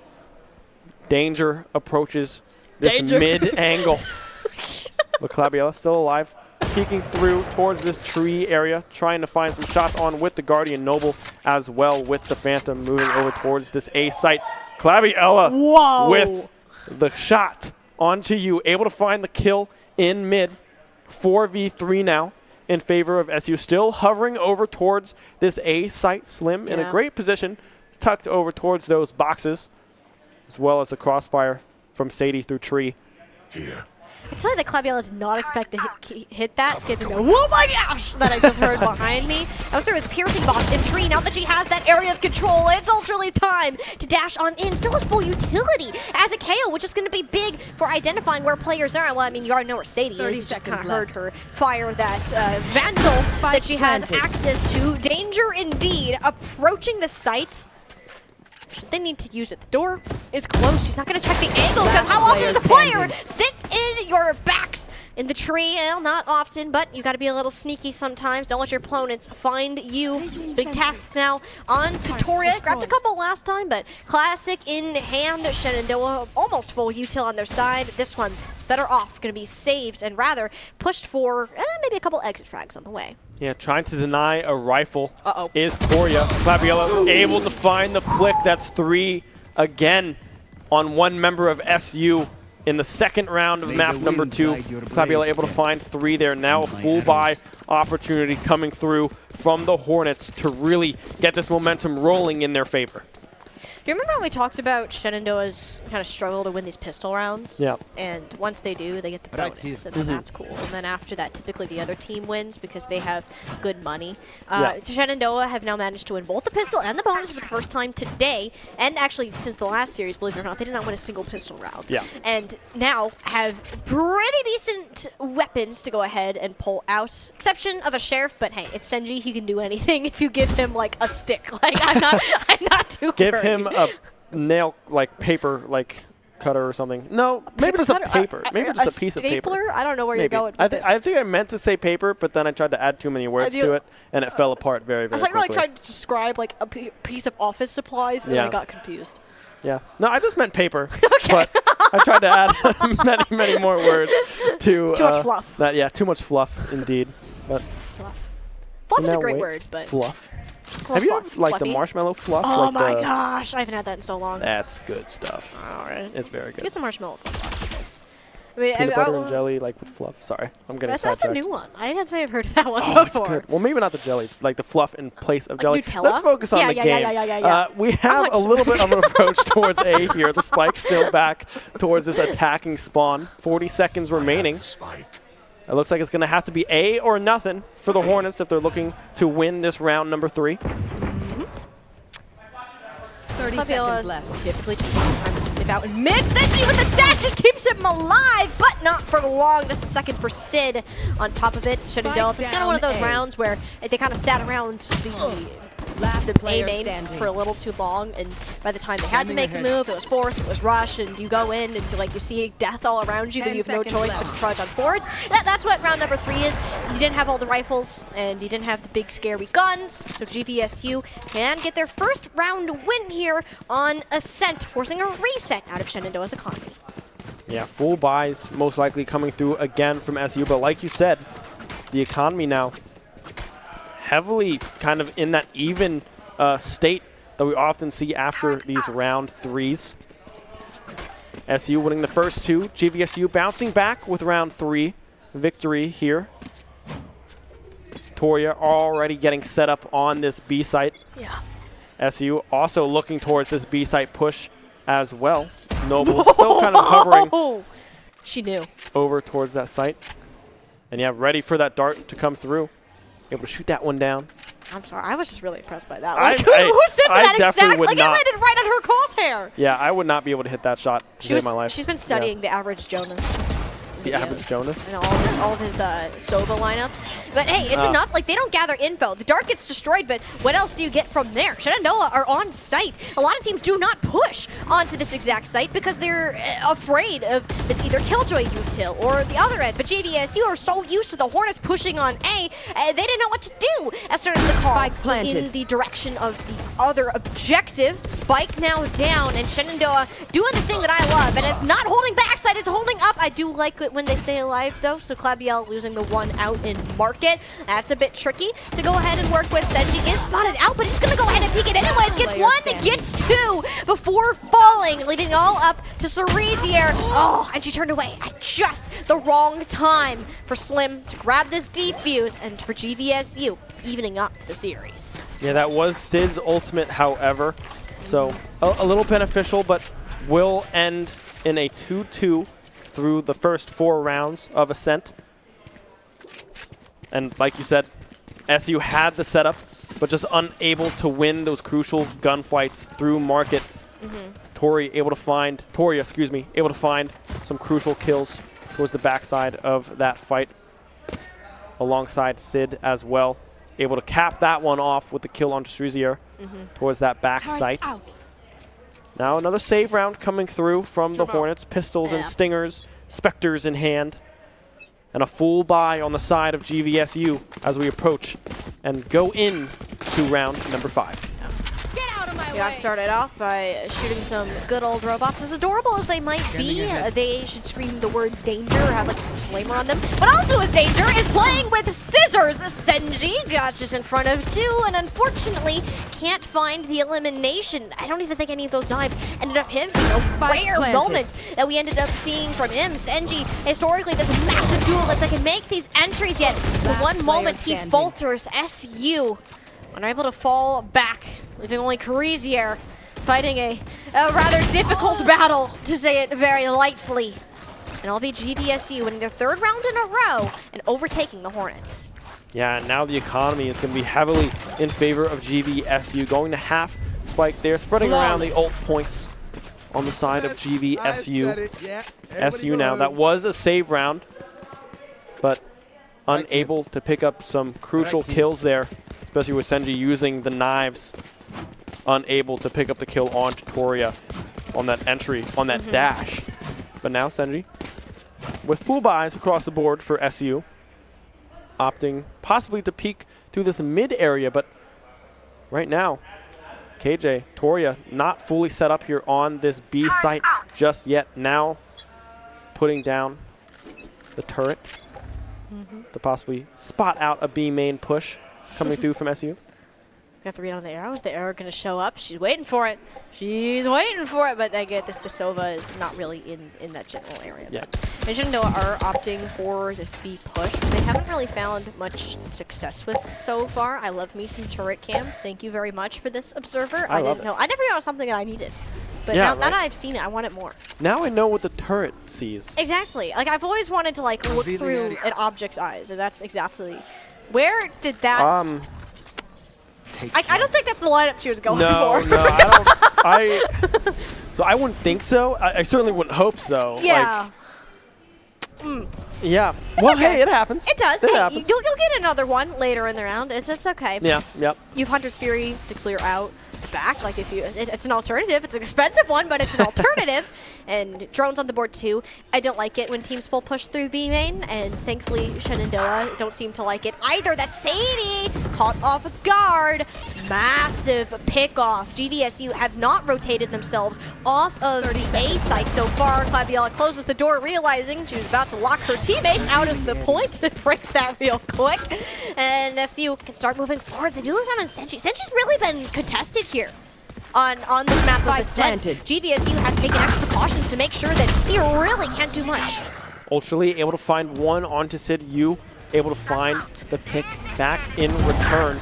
The defender lockdown coming through. Claviella able to find one onto Slim. Now the Hunter's Fury coming through, just trying to deny access through that back alleyway Beautiful. of the B site. Destroy lockdown. Destroys the lockdown indeed. Good read coming through from Claviella. There. Has the angle. Oh, she took out brings the out knife! the tomahawk. You can't throw him. I don't If know. it could, it would work. If you could, that would look really cool, but unfortunately, they need to stay in your hand. But, yeah. Hey, you win the round anyways. You have the timing. Like, it bought, you got you the round, and it was exactly the result you were expecting when the lockdown is in play. Use the Hunter's Fury to counter out, so GVSU were like, well, that's unfortunate. And Yep. they just backed off. Like exactly how that is supposed to go. Now that we're in more of this later game where those ultimates can come into play, it starts to get a little iffy. Wasn't cheap by any means. That was, I believe, 3 ultimates used within the past 2 rounds alone. Sadie still has her Hunter's Fury waiting for Cerezia's own lockdown when that starts to come through. But Shenandoah seem to have done enough time on B and want to be more free in other portions of the map. Peeking now through this mid angle. No one, however, on the side of GVSU opting to peek that one. Knowing that Senji is most likely the one posted up towards this back area of mid. A slow A approach potentially coming through. Claviella scouting out B main as well. Latoria still there. Still set up all the Killjoys in position. All the Killjoy utility There you go. set in Imagine if position. there were like multiple mini Killjoys. That would be so. That I could would be like a love that. skin line or something. Hey, That'd be funny. I'll take royalties or whatever you need. Oh man. Well, they're not pushing the site with the Killjoy, but they won't be pushing any site with Ultraly, unfortunately. Slim's aggressive play finally played off on the Raze here, so they have the opening entry frag, and with time starting to run low, it's never good when Shenandoah are kind of in this desperation phase. There's 4 players here. Does Senji have the read? Not quite. Sid holding such a tight spot, and Sadie grabbing 30 seconds Claviella, left. making this darn near impossible for the Hornets to try a further push on through.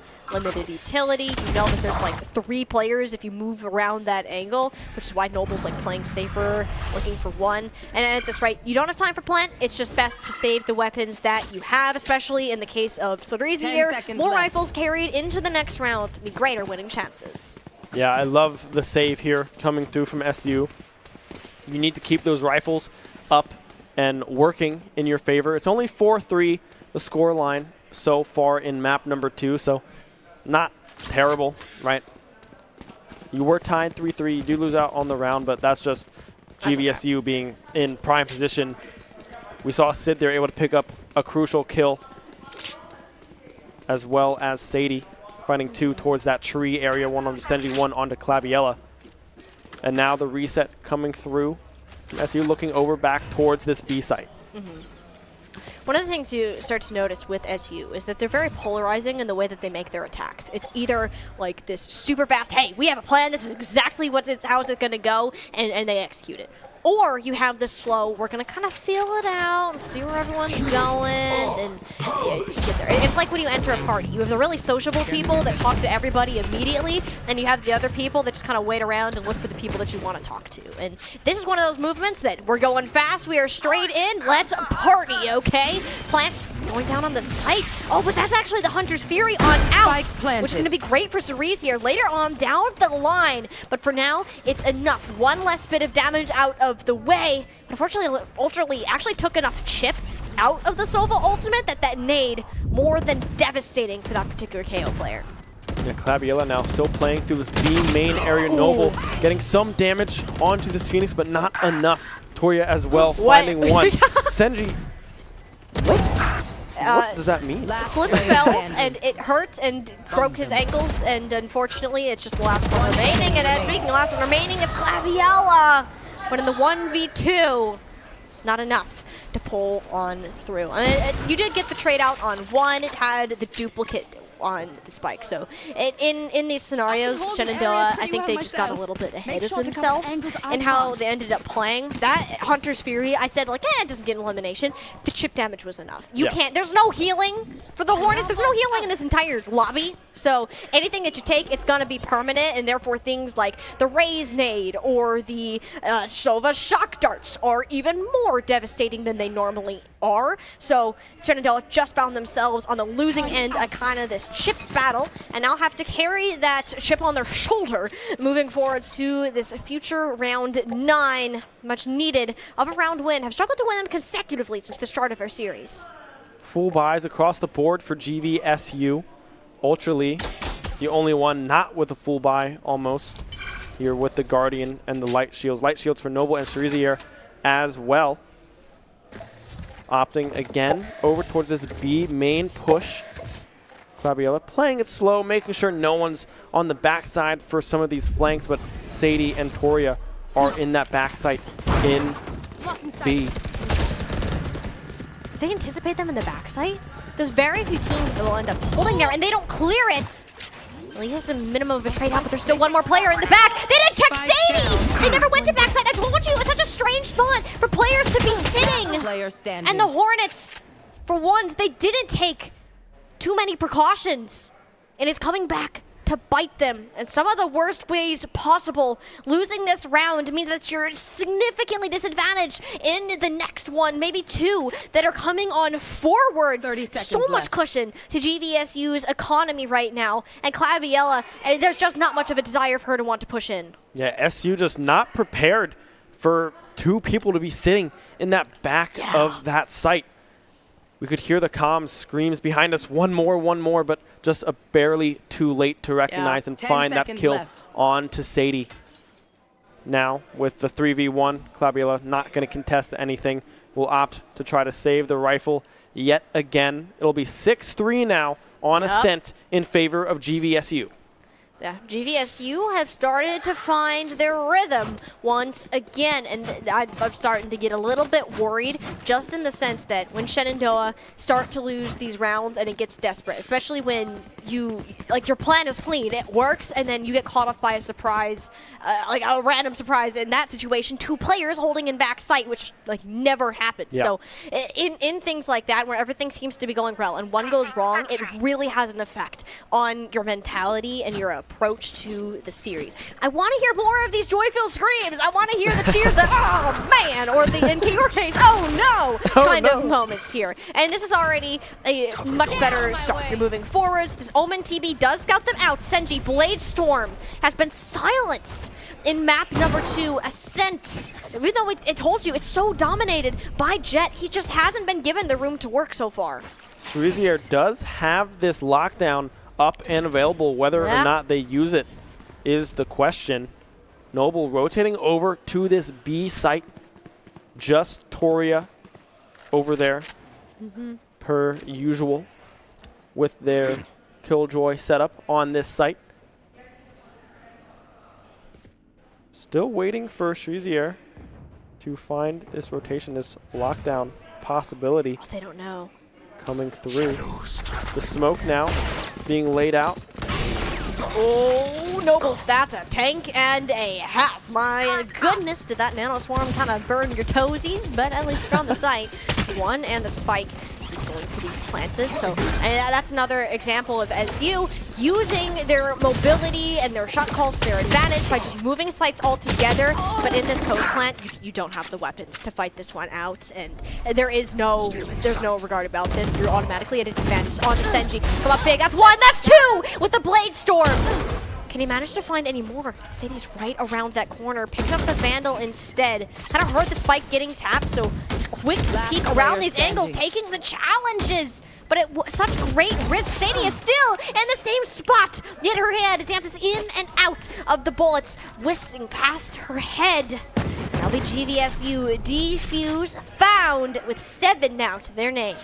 Yeah, Sadie just barely able to survive with half health, 5 health to their name after that exchange. 7-3 now, the lead in favor of GVSU. SU now trying to end this one with a 7-5 scoreline, much like in map number 1 on Lotus. 7-5 in favor of SU. This could be a 7-5 in favor of GVSU. Let's pet the cat. Pet the cat. Pet the cat for good luck. Like a cat. That's I'll not a take dog. Cat. I don't know, hey man. Have you seen the Puss in Boots movie? The new one? That's a very random It's question. very random, but the dog looks exactly like that in the movie. That's why it tricked me a little bit. I'm pretty sure it had whiskers. We're going to have to check the tapes on that one. I'm convinced. Your definition of a cat and dog is interesting to me. So is this approach from Shenandoah? I mean, I say it's interesting, but they do it every single time they attempt for a B site, which GVSU are pretty much okay of just like letting Shenandoah have B site. They've had, I don't think Shenandoah have had a successful hold here on B in comparison to A, which, and this time, instead of playing up like they usually do, it's holding in back sight, run it back, pulled out. Now knows where a lot of these players are kind of lurking around, and there we go. That's the lockdown out of the way. So now with GVSU deciding, okay, we either need to push in or we need to fall over. That's the desperation that the KJ Ultimate, that lockdown, brings out of opponents. Shenandoah. Another round, and a much needed one at that. Yeah, a huge round coming through from SU. Like you said, the attacking lockdown, any lockdown for that matter, gives you, there's 2 options. You either leave and you wait for 10 seconds, or you go and try to get the kills within the time frame of the lockdown. GVSU did opt to try to get those kills, were unable to do so. SU now trying to bring this one back to a 7-5 scoreline. There was a little teddy bear there, and a little basket, just chilling. Not a dog. Not a dog. Hey, I know that much at least. I know what a bear looks like. I'm just checking. Okay. Hey, it's always safe. It's always safe. We're in college. We're learning new things every day. You know? Well, I hope I know what animals are, but I guess I don't. That's so sad. You know what? Hey, I've seen the addition abilities from another class earlier in the day. But hey, it's okay. Not okay though. Losing the Ultra League like that, the flashes, or really just that KO knife in general, using to break any sort of KJ utility. That's kind of gone. Plant down for SU. But again, their ability to sustain through this. That's what scares me. Sadie's Hunter Fury makes an appearance in the most devastating fashion. Fabiella attempting to fire back, but it clears space. GVSU are sent reeling, and it's Senji and Noble to full send it on the rest of the roster. The lockdown is placed, and oh no, it's gonna catch both members of SU. They thought that they could get the break on it through the wall. Noble doesn't stand a chance, hands up, defenseless. It was a great play from GVSU to come back and end their attack, or excuse me, their defense at 8-4. 8-4, indeed, a good scoreline to have after the first rotation of attack, the first half of the map here, going in favor of GVSU. Now SU on this defending side, looking to bounce back, even it up here at 8 apiece. But this is back to pistol rounds. We're 2 for 2 so far, pretty much, or 1 for 1. On this map. On Ascent, yes. On Ascent. There's been some saves that have gone in favor of SU, but still, you get shares and fun stuff like that. Yeah. Shenandoah do feel a lot more confidence on defense in literally any map that they play, though, so this is going to be much better. And it has to be, in their sake. I say much better. Like, they had a lot of things go right, but it was just some of these small oversights, specifically overextending when you didn't have the proper support, or just taking like 2v1s when it was absolutely unnecessary. In defense, you have more knowledge on your side. This KO knife or the Sova darts, the scan that you have, so much better at knowing where your enemies are going to be located, and you can avoid unfavorable situations or just grab them through boxes completely. Senji, Ultraly, and Cerezi are all getting in on the action in the kill feed with one apiece, and giving GVSU a tall task if they want to close out this pistol round. Yeah, 2 members left on the side of GVSU, Sadie and Toria, the 2 top players right now in this map, still alive for GVSU, but Clabiella and Senji, Noble, Ultraly, all still alive. 4v2, very hard to win this one out, especially with Clabiella already holding this mid-rotation position, ready to spot out and possibly end the round here in favor of SU. Won't be able to do so, but will spot the rotation. Sadie able to find the kill. 30 seconds left. 3v2 now in favor of SU, rotating now. The spike getting planted now over on this A site. With that A plant, I mean, you could tell. The calls from Abby were heard within the team comms and in our own ears. Immediately, like, you guys gotta look. In mid, didn't find them. Now plant is on A. You have the smoke. With how many pings are going to be going on that spike, it's not impossible for GVSU to just chuck a bunch of bullets through, maybe some shock darts on top of that. They've already taken a good chunk of damage, but Ultraly is not going to falter. He's not going to back down, and will manage to stick through the shower of bullets raining from through the smoke. Now, another 1 pistol round for SU there. That's 2 for 2 now on a set. Hey, love to see it. Look at that. See, it was just a prediction, right? I said 2 for 2. I just knew they were going to win this round. I just knew. Exactly. Right? Yeah, totally. Of course, of course. I have faith in my teammates. Or my, my team. Yeah.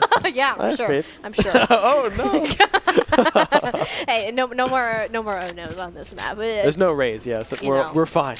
Yeah. We get to avoid. There's a raise, but it's not our raise. That's true. That's true. So, and hey, this is already a much better look for Shenandoah, and they feel more comfortable on the retakes. They feel more comfortable on the defense. There's no doubt about it. And Ascent in particular is known for being quite suffocating when it comes to these the angles that you can choose to push. There's only so many entrances that are available, and being 2 sites, mid can be devastating lockdown when you're in a pistol round yourself. So, and like, it's an automatic Shenandoah no. They're either going to be on A main or they're going to be on B main. If they try to go through mid, they're dead. There's just no way. So this A main push is red from Senji.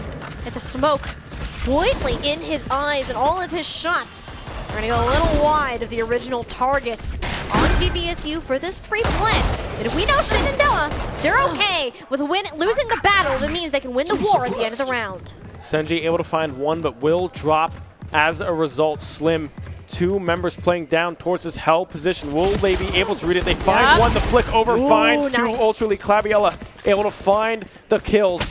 3v2 now. Clabiella with the flick with another Noble, able to clean that one up. The Bulldogs coming out to play. The defuse now coming through. 8-6 now, the scoreline in map number 2.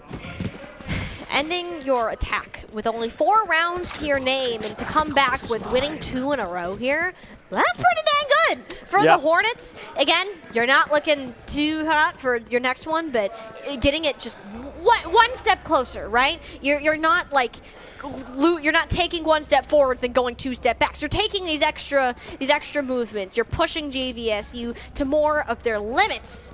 We'll proceed to be more prepared on the defense. I like to say more of everything, just because like Shenandoah's like, it's more. They're giving me more. How much more can you give me today? I mean, they're looking so good in their changes of roles, their changes of playstyle. I mean, Clabiella, she just pushed straight up through mid. No fear in the world. That's a Sova drone behind. She just tagged the turret. She just tagged the turret. And now we know where the turret is. We do know where the turret is. Very important information. That's huge, actually. Knowing where that is game-changing, I think.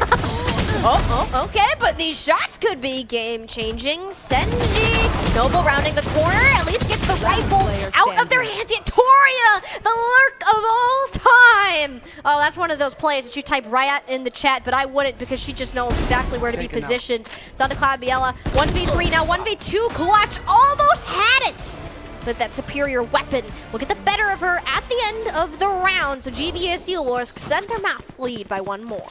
Now, I was looking close there for SU on that retake, trying to play really aggressive towards that B main mid area.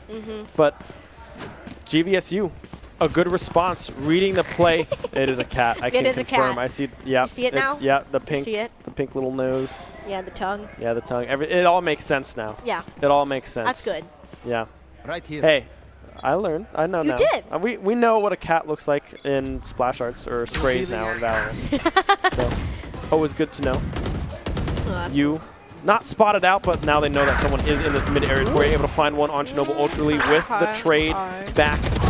Sadie finding two, but Clabiella as well finding another in response. 3v2 in favor of GVSU. Full A control over to GVSU. Spike planted. TSU tried to push up through B, yet Sadie just like bulldozed her way through and was like, nah, you're not doing that today. And yeah, you're gonna have to plant, the door will be broken, so massive information.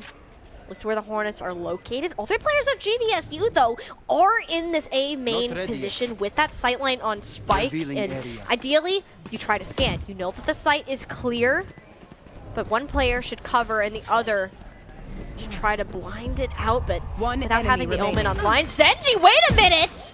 He's gonna manage to grab 2 players on his way out. Now Clabiella can go ahead and defuse without fear. She's looking for the one to take and will win it out for the team. Yet I don't think she has time on the spikes to defuse. Everything was looking so good. We got our first peek of Senji back in his top form. Yet it just wasn't enough for the round win. Yeah, Senji able to pick up those 2 kills towards the end of that round, but like you said, the spike already down long enough, not enough time to find that defuse.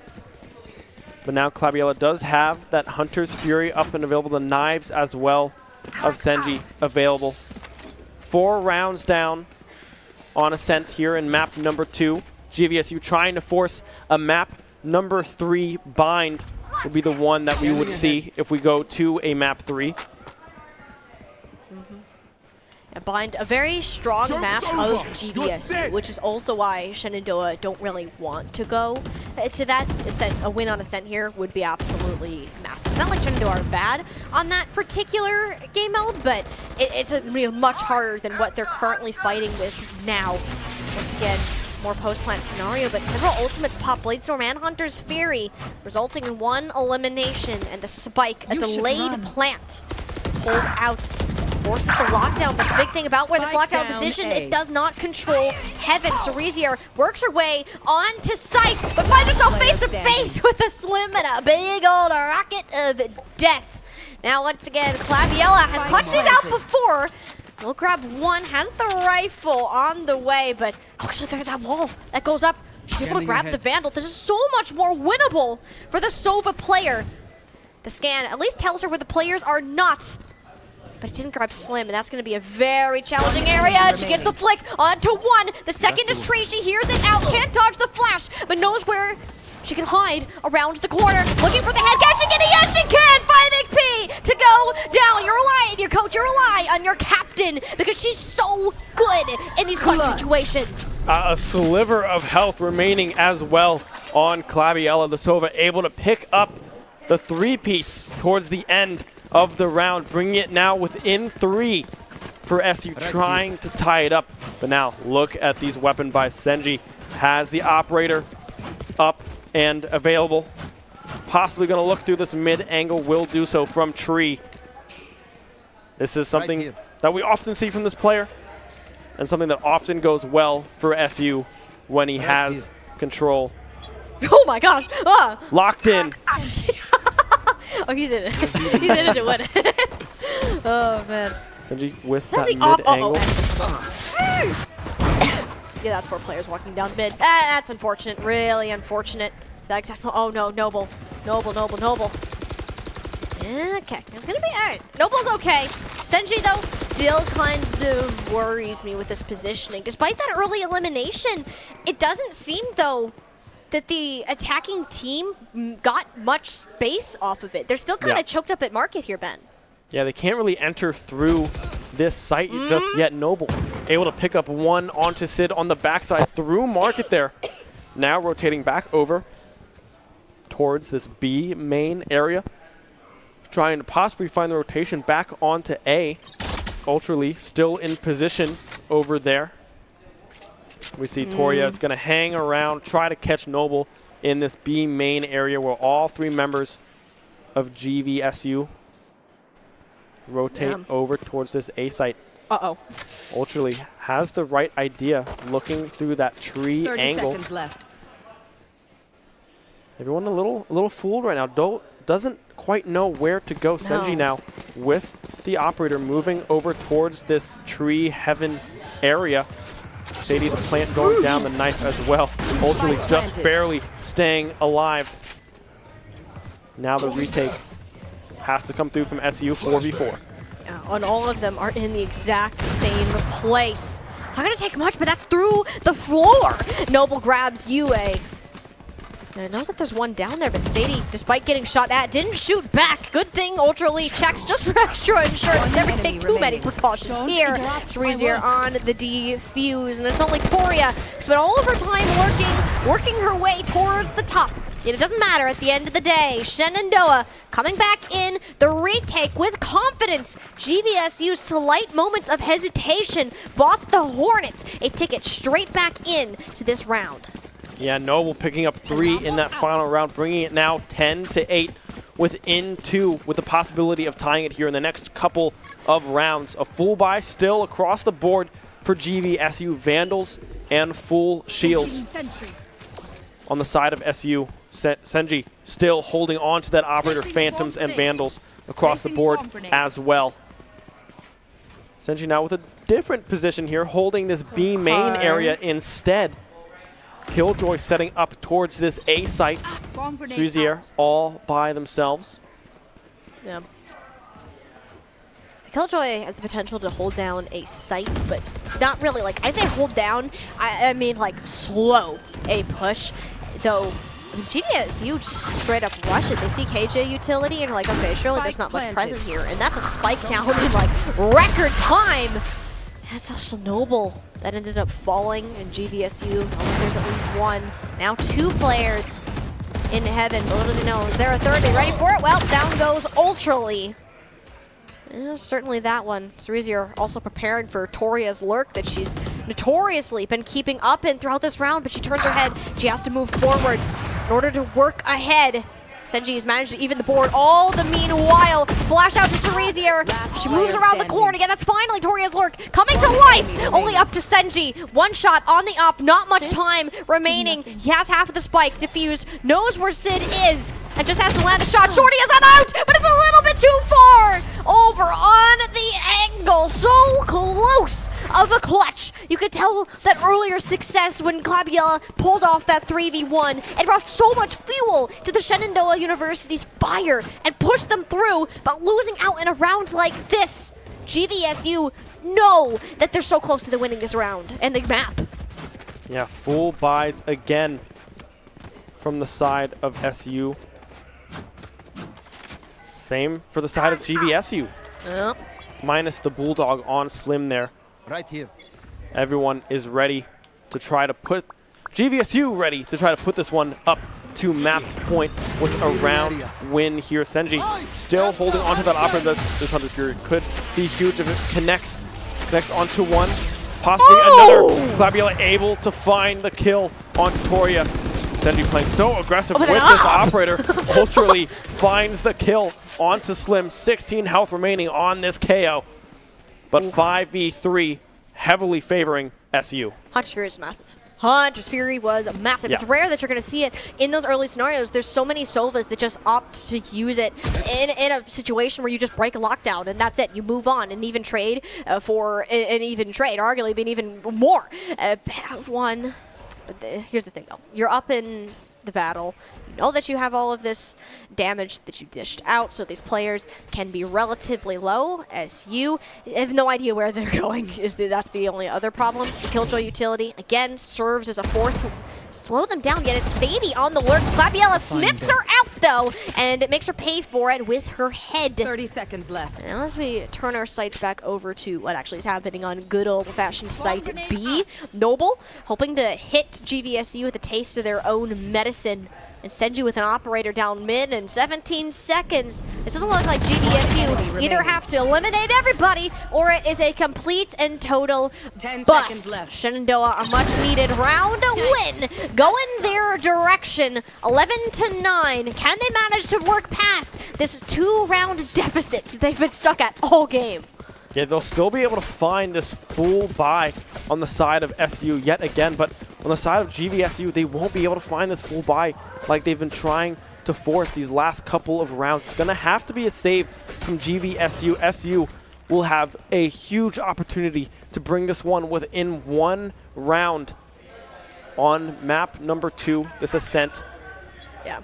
GVSU looking very strong, however, but with this save coming through, Yeah. it's going to be tough.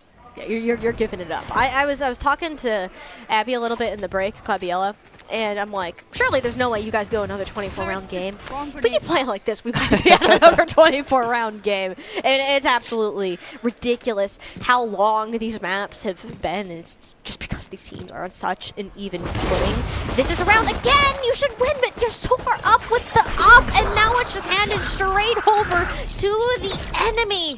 Oh, this could be brutal for the Hornets to push through, and that you have to deny some sort of plant. If a plant goes down here, they are in massive trouble. Yeah, the operator U, the Omen, has it for GVSU. They still need to try to find entry into one of these sites. They haven't been able to just yet. But now we see you holding this mid-angle. Claviella possibly unaware of the Omen's positioning. The smoke coming out on tree on to that door area, cutting off the line of sight that Ultra was trying to have towards that archway. Now it's Noble trying to find a kill. Will find one on Tutoria. That is spiked down. Claviella finding another. Noble finding 2 on the site as well. 4v2 now. Slim and Sid the only ones remaining. Noble opting to stand in that fire. Spike planted. He's about to get hot, trying to get those kills through the floorboards. Claviella finding the last one with the operator in hell, bringing the round count within 1.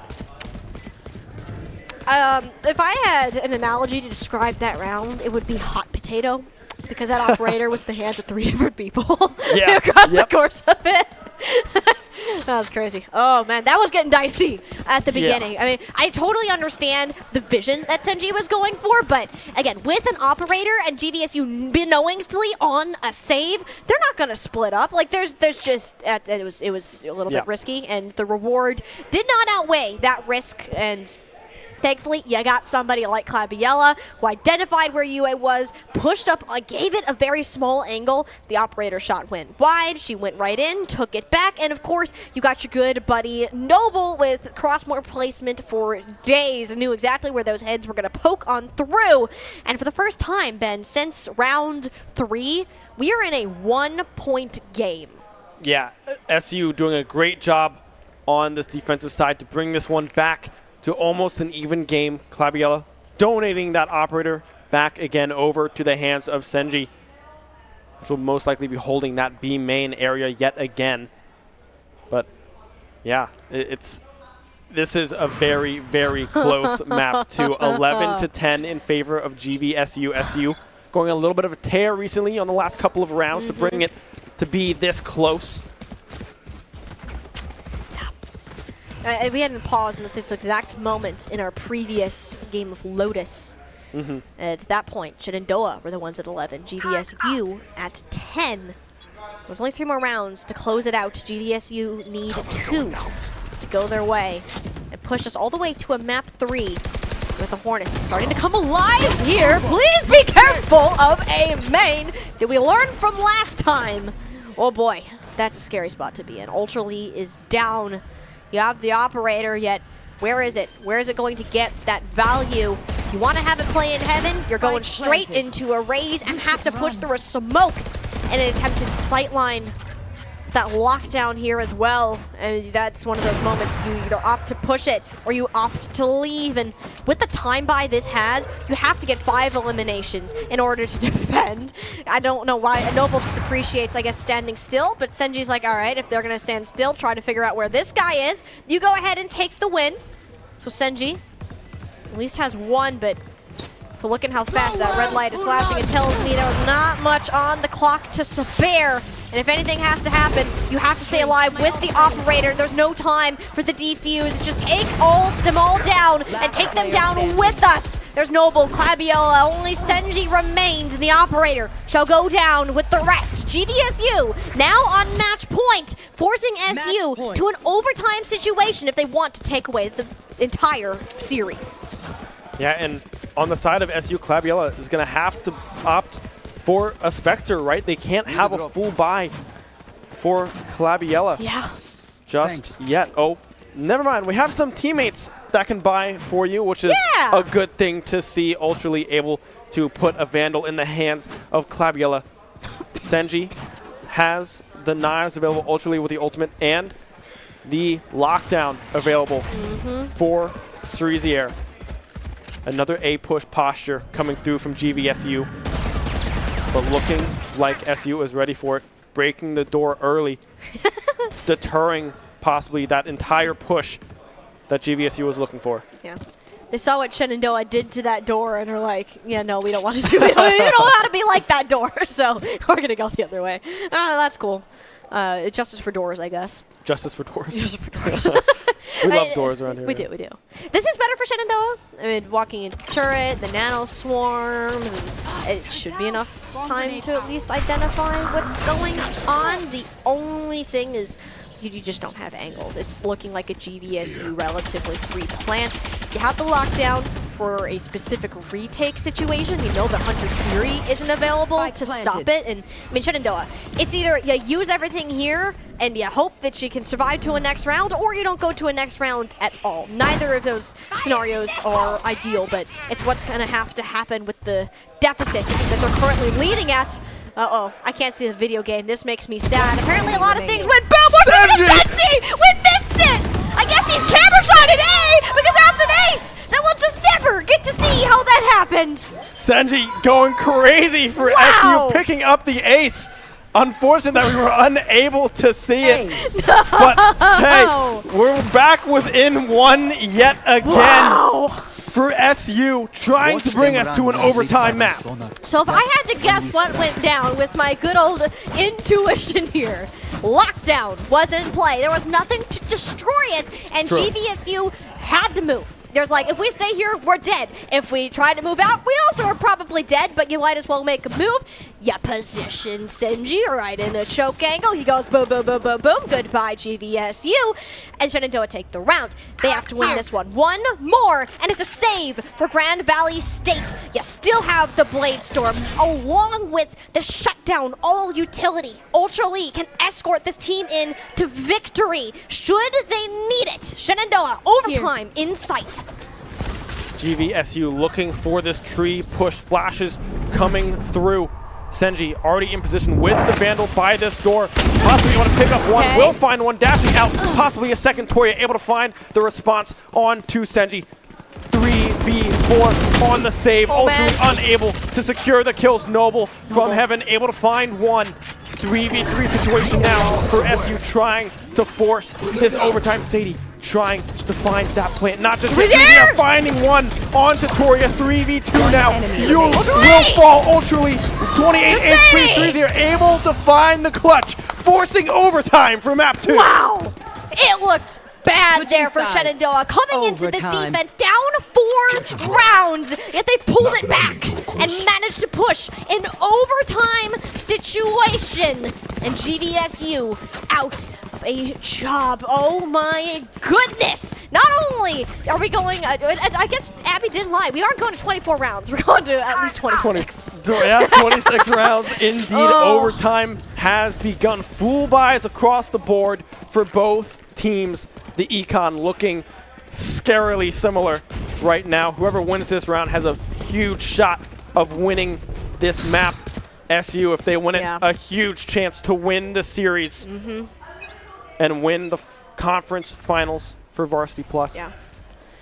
You need 2 rounds in a row in order to win in an overtime situation. So it's like sudden death, but win by 2. If that makes that's probably the best way to word that. So Shenandoah, though, on the attack first. This is where they had their big struggles. Yeah. Breaking in, you have full utility. Everybody has their nice, happy rifles where you can just one-tap people from across the map. It's wonderful, but you got to start it out right. We're in the now slow phase of the Shenandoah attack push. They started out over A, now moving over into the direction of B, where Claviola actually has been lingering around for quite some time.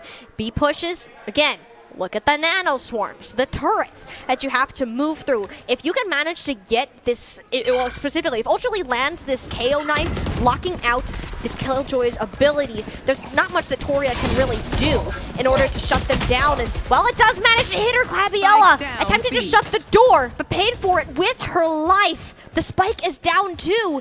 At a critical point, Cruiser manages to retrieve it, but the site is far from clear. They need a plant. They're going to need it soon. It's in, but so's the blind. Senji can't see anything, but they didn't get caught out. There's the 2v1. Such a risky play for the duelist player. Now, Shenandoah, they're out on numbers. They're out on utility. The flash goes through, and it's going to manage to catch 1. We need even more like that. It's Sadie peeking on up, yet Ultra Lee's Ed through the box. Noble, though, spraying down for 2. Has 14 HP to spare, has to win this one out, but the headshot can't quite make it. It'll be GVSU moving up to map point. Map point indeed for GVSU, 13-12. Noble trying to make the hero play, but just barely unable to find that kill. 14 health, like you said. Not a whole lot you can do with that amount of life left. Full buys, of course, the way that overtime works. You get all the money, all the goods you want to have to really just buy whatever you want. Except ops. Except ops. You that wouldn't be can't fun. opt. That would be a little unfortunate. But now we see SU over on this defensive side. GVSU posturing heavily over towards this B main push. Noble and Sreezy are the ones here to stop it and possibly save the day for SU. On the defense, that's what the Hornets found their second life. Well, now they're on your last one. You've used all of them, so you gotta come out and win this. But Sreezy, the last person you want to be going down first. Noble backside lurk though, manages to bare minimum even the playing field. Senji, though, another one of these gutsies plays. One enemy dash, remaining. evens it out. Slim through the wall. Slim with a third. And just in a blink of an eye, as close as Shenandoah made the map of Ascent. We're not done just yet. GVSU came roaring back, and we're going to have to decide our series in bind, Ben. Yeah, that is the overtime that we were looking for, but it sure going is. heavily in favor of GVSU. 14-12. GVSU able to clean that one up fast. And now, like you said, map 3, series-defining map. It will be bind. I could not have asked for a closer series. This is unbelievably stressful, but I am here for it. I think it's closer than last series. It has to be closer than last series. There's no way. Definitely has to be. There's no way. There's no way. There's no way. Like in the month that it's been since these teams have met for the second time, like they've both made these incredible improvements and have proceeded to kind of transform that into something even greater. But now they're right here. Like they're right here. Somebody's gonna have to be here at the end of the day, but it's so close, right? And we're scared of bind. We're scared of bind in the sense that teleporters hurt my brain, or they hurt everybody's brain, specifically on rotates. It's a strong map for Shenandoah, but also one for GVSU. Yeah, this is one of the classic maps, right, that we see with these teleporters, and just everyone knows how to play this one. But this is going to be, obviously, series defining, but this is going to define some of our top players here in this series, right? It's been Sadie, it's been Senji, it's been Claviola. Who is going to step up and find these huge kills for either team? It's crunch time now, right? This is do or die, series final. We'll have to see what happens. Oh my gosh! I'm nervous nervous for them. I'm not even playing. These are my friends. I know these people. Like, I want them to succeed, and I want them to do well. And I gotta know how grueling that this series must have been to take it to an overtime after being down 4 rounds, and then to lose it in like some of the fastest attack rounds that I think actually we've seen all day. Yeah. I mean, that's a punch to the face that you're like, what just happened right here? You have this break between maps 2 and maps 3 that are going to define your season. This is the grand finals. This is who's going to come out with that NACE Conference Championship. For all that this team has managed to work for is now set down on the line. Yeah, it's... I have like no words right now. This is just such a close series, and this is a 50-50 shot, right? Because Bind, both teams are very comfortable on it. We saw Lotus, that was SU's map, they won it. We saw Ascent, that was GVSU's map, they won it. Now Bind, both teams comfortable. It's a toss-up to see who will be able to get it. It's going to come down to some individual plays, and we'll just have to see who those individuals are that are going to step up and come up big for their team. That's really all that it is. Like, it's seriously, you've practiced for months for this exact moment. I wouldn't have map 3 in any other way. Further, we're going to let our teams prepare, talk over what went down on Ascent, and carry it over to the series finisher in Bind. This is the finals you're not going to want to miss, so we'll see you on the other side of this break.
months of preparation and weeks of competition, this Valorant roster has worked hard to reach their spot, to earn it within the NACE Starleague Varsity Plus Grand Finals. And now, Ben, this series tied up 1 apiece. GVSU have pushed us to 24 rounds and then 26 back here on Ascent. And now we find ourselves map 3, the ultimate decider in Bind, a strength for both rosters, the ultimate testing for who deserves this championship title of the NACE Starleague season. Yeah, Bind is the one that'll bring us home today for this series. I was talking to Clabiella a little bit just right before we hopped back on Desta. She said, Yep. They lost Bind to them last time. They did. So we will have to see if they are able to pull it back in and just blow GVSU out of the water. Not expecting the aggression coming through from SU on this Bind map, but she also said that they're feeling confident as well. This is a coin flip map for this series. Both teams very familiar, very comfortable with this map. So, yeah, 24 rounds, 26 rounds. Who knows what this one is about to be. Let's get a 30-rounder in there, just around 30-rounder? Ooh. Yeah, that would be fun to see for sure. A long overtime.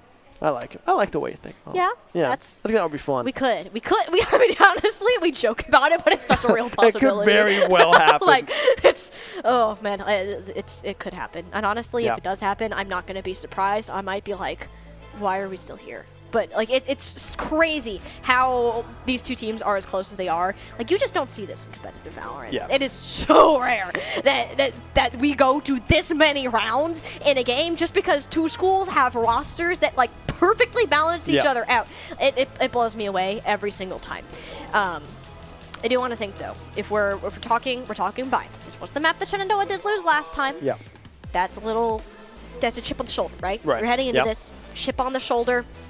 Disregard. And like, you can tell, like, they're thinking about it. Like, we were told that they were thinking about it.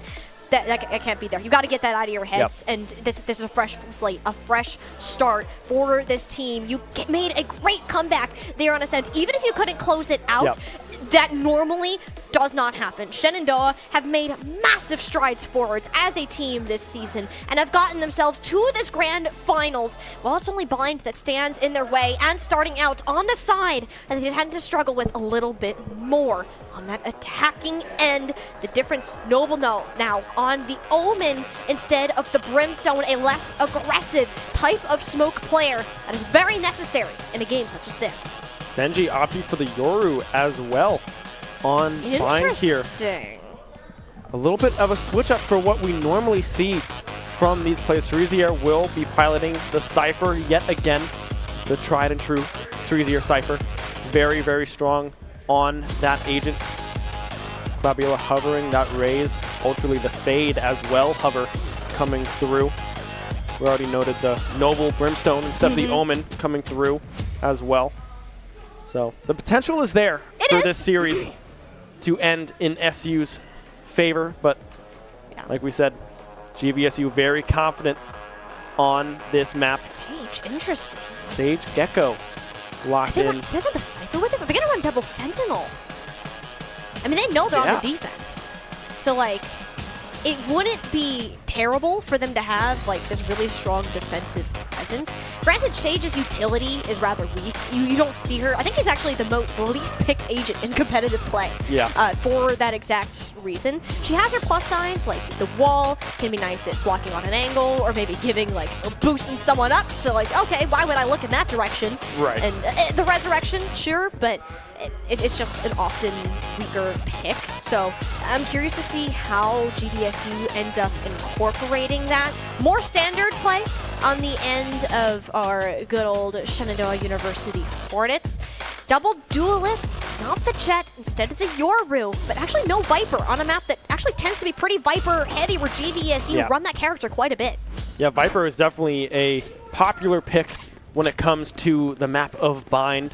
Right, the pit supplies so much pressure and covers practically the entire point here on Bind. So definitely a good agent to pick up here, but no one opting to play that just yet. GVSU starting on that defensive side, SU on the attacking. And you can see the Sage and that Cypher, like you say, that double Sentinel kind of composition really leaning towards this defensive side to really get out to an early start. Yeah.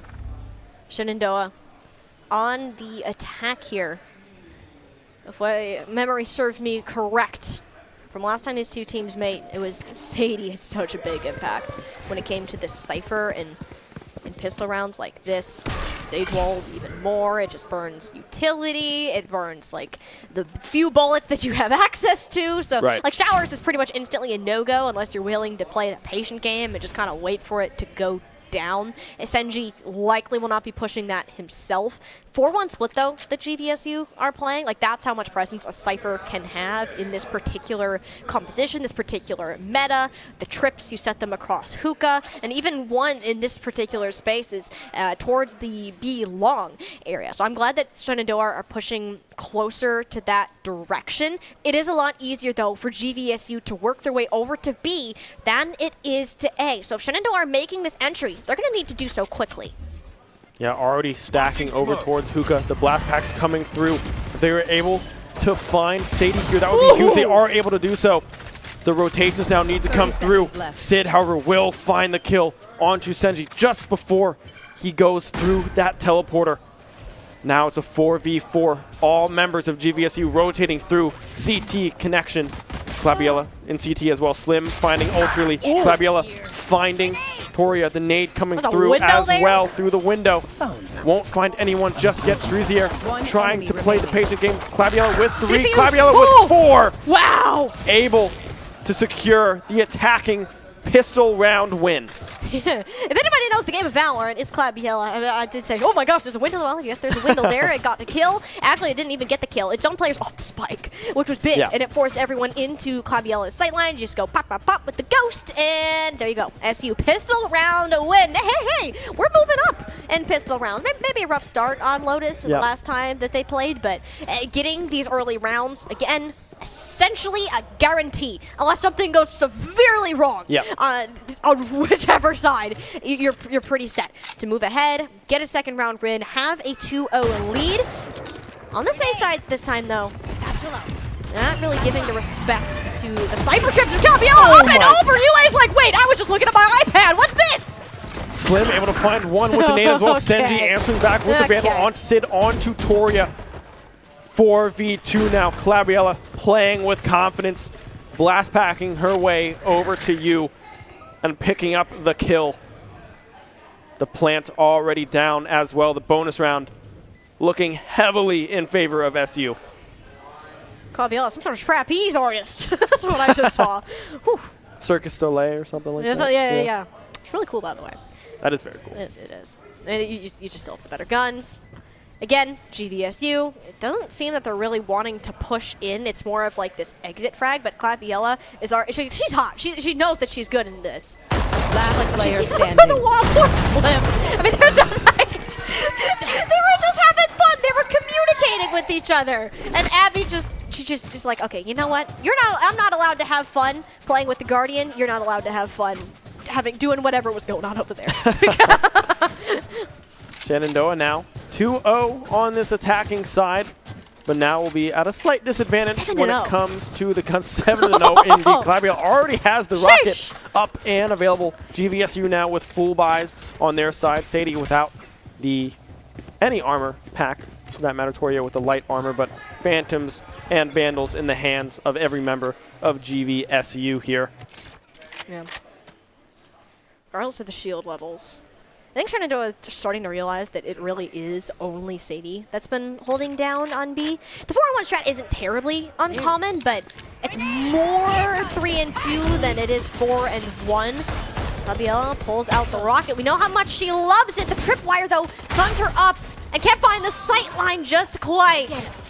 Yeah, it's another Clabiella ultimate, but hey, it doesn't end poorly, and the spike is down. That is what matters. Filtering your way through these choke points, certainly harder, but hey, you got a paintball. Not much that Ultrally can really do except fire his gun and hope for the absolute best. Shenandoah's post plant running good so far, but UA, an aggressive push around the backside. The defuse has started with only 2 players remaining on the point. They're incredibly low, and Noble doesn't have a ton of ammo, or really a good weapon, to kind of pull this one out. Toria is keeping him in check, tries to take the battle, and she's going to manage to win both to close out round number 3. Yeah, Toria there with the Vandal, heavily outweighing that of a Bulldog and a Ghost on the side of SU. Now a little bit of a reset coming through in the economy department. Full buys coming across the board. Not quite yet on the side of GVSU. 2 Bulldogs on the side of GVSU. Now swapping over you to, well, we'll have to find out when the time comes. It will be the judge. Ooh. Will be coming out from the Brimstone. Okay. SU has a slight advantage coming into this. Full shields, full weapons to a few half shields and some Guardians, Bulldogs, and Judges on the side of GVSU as we now look over towards the shower. Push Senji able to find one already. The Gecko down. Sid out of the way. Good early pickup coming through from Senji. I feel like Senji's like the definition of a high-risk, high-reward player. Like, yeah. My goodness, would I have done that myself? Absolutely not. But hey, it works out for this guy. You can't say the same for Claviella, though. We teleport into the back. I don't know that he's there. The genius on this Yoru player. Somehow the nade ended up the same location, which I find hilarious. Didn't really matter in the long run. It's still a 3-on-3. And Shenandoah smartly left that spike down in this middle section of the map. So if they could take these ones, they had no concern about moving through, and Noble getting a blind headshot through a smoke. What a great way to open up SU's plant on Site B. Yeah, the spike already down. Fade now. Tossing out some utility of their own. Cypher ult as well, knowing that everyone is in this elbow CT area. You can hear the comms coming through already. Slim low on health, but we'll be able to regain that. The stim beacon coming out as well.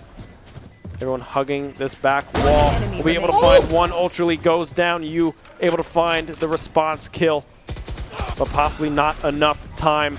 Noble able to find the kill. 3-1 now in favor of SU on this attacking side. There you go. Much better. Much better from Shenandoah right now. They're getting these plants down consistently and following it up with even further elimination. Have they had a round where they haven't had a plant? Like, it's always them playing post-plant, surely. Like, this is kind of the theme right now, which GVSU calling this timeout. I do wonder if this is them reconsidering just to leaving Sadie alone on Site B, which it's just hard. When all 5 players of Shenandoah are running at you, sure, you can have a little tripwire on the ground, it'll slow him down, but if Sadie can't get out, there's like so many different crosshairs that you're trying to dodge. It's not practical, and Shenandoah have been able to guarantee themselves a plant every single time, largely due to this factor.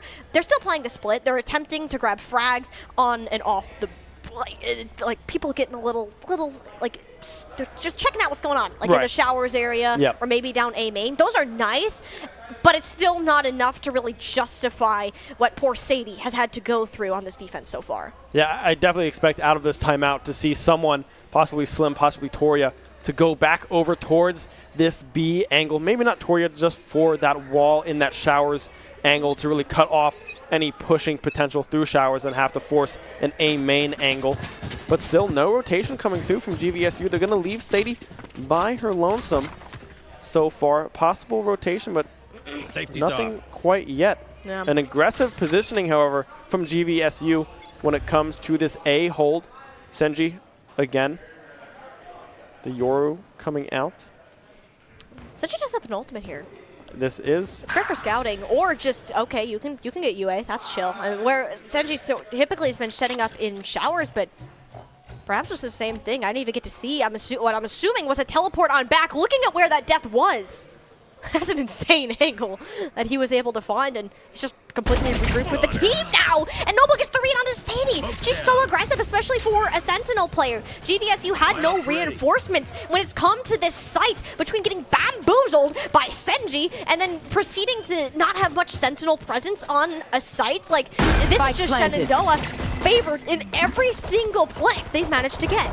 Claviella has a huge flank here, potentially. Slim able to get one onto Noble with the pistol.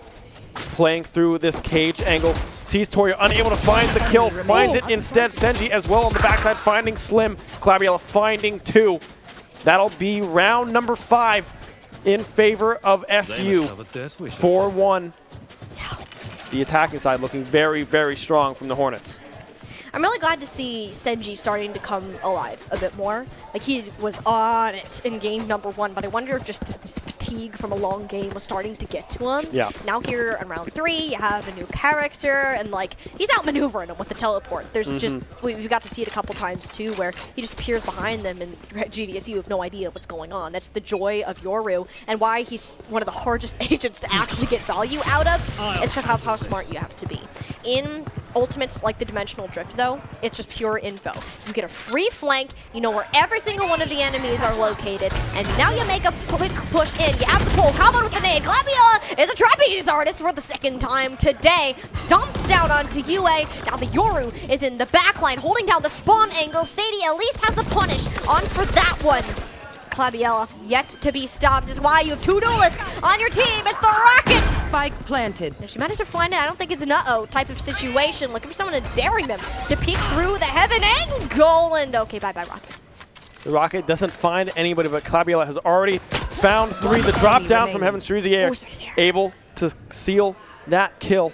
Claviella does go down 3v1. However, the spike already planted. Heaven again, nice Strezier turn. able to recognize the location of Slim, finding 2. 5-1 now. An unbelievable opening to this first half of Bind for SU. If you showed me these first 2 maps and found us here, I would not expect us to be in this situation. In Shenandoah, we talked to them and they're like, oh my gosh, like, we're scared heading into this map. Yeah. What are you scared of?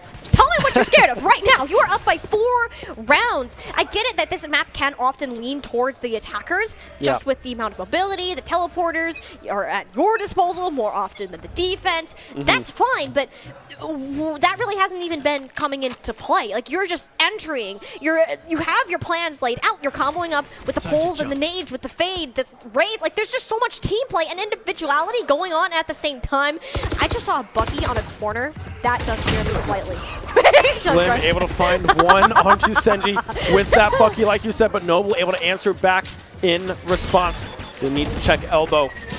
Sadie playing in that corridor yet again. Claviella sees them around that edge.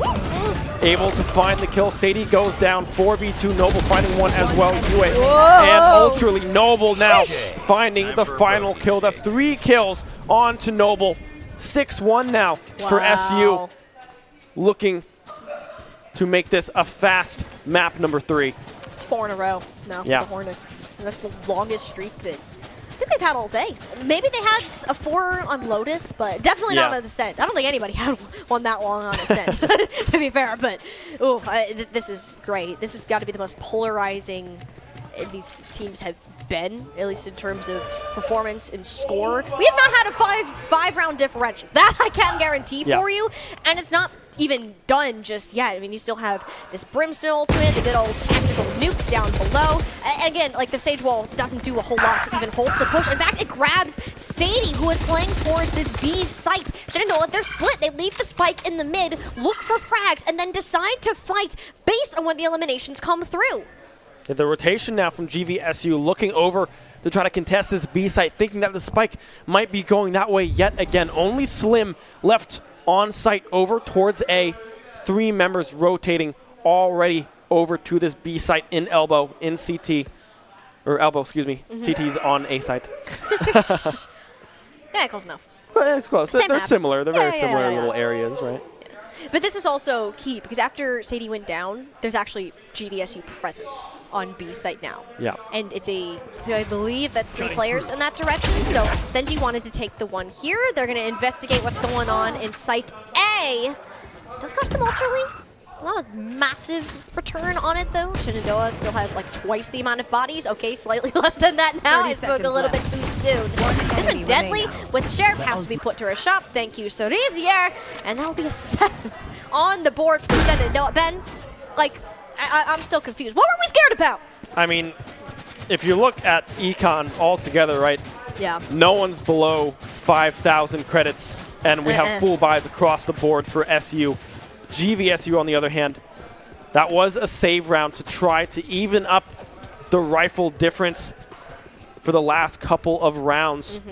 So GVSU putting all their eggs in this round here, round number 9.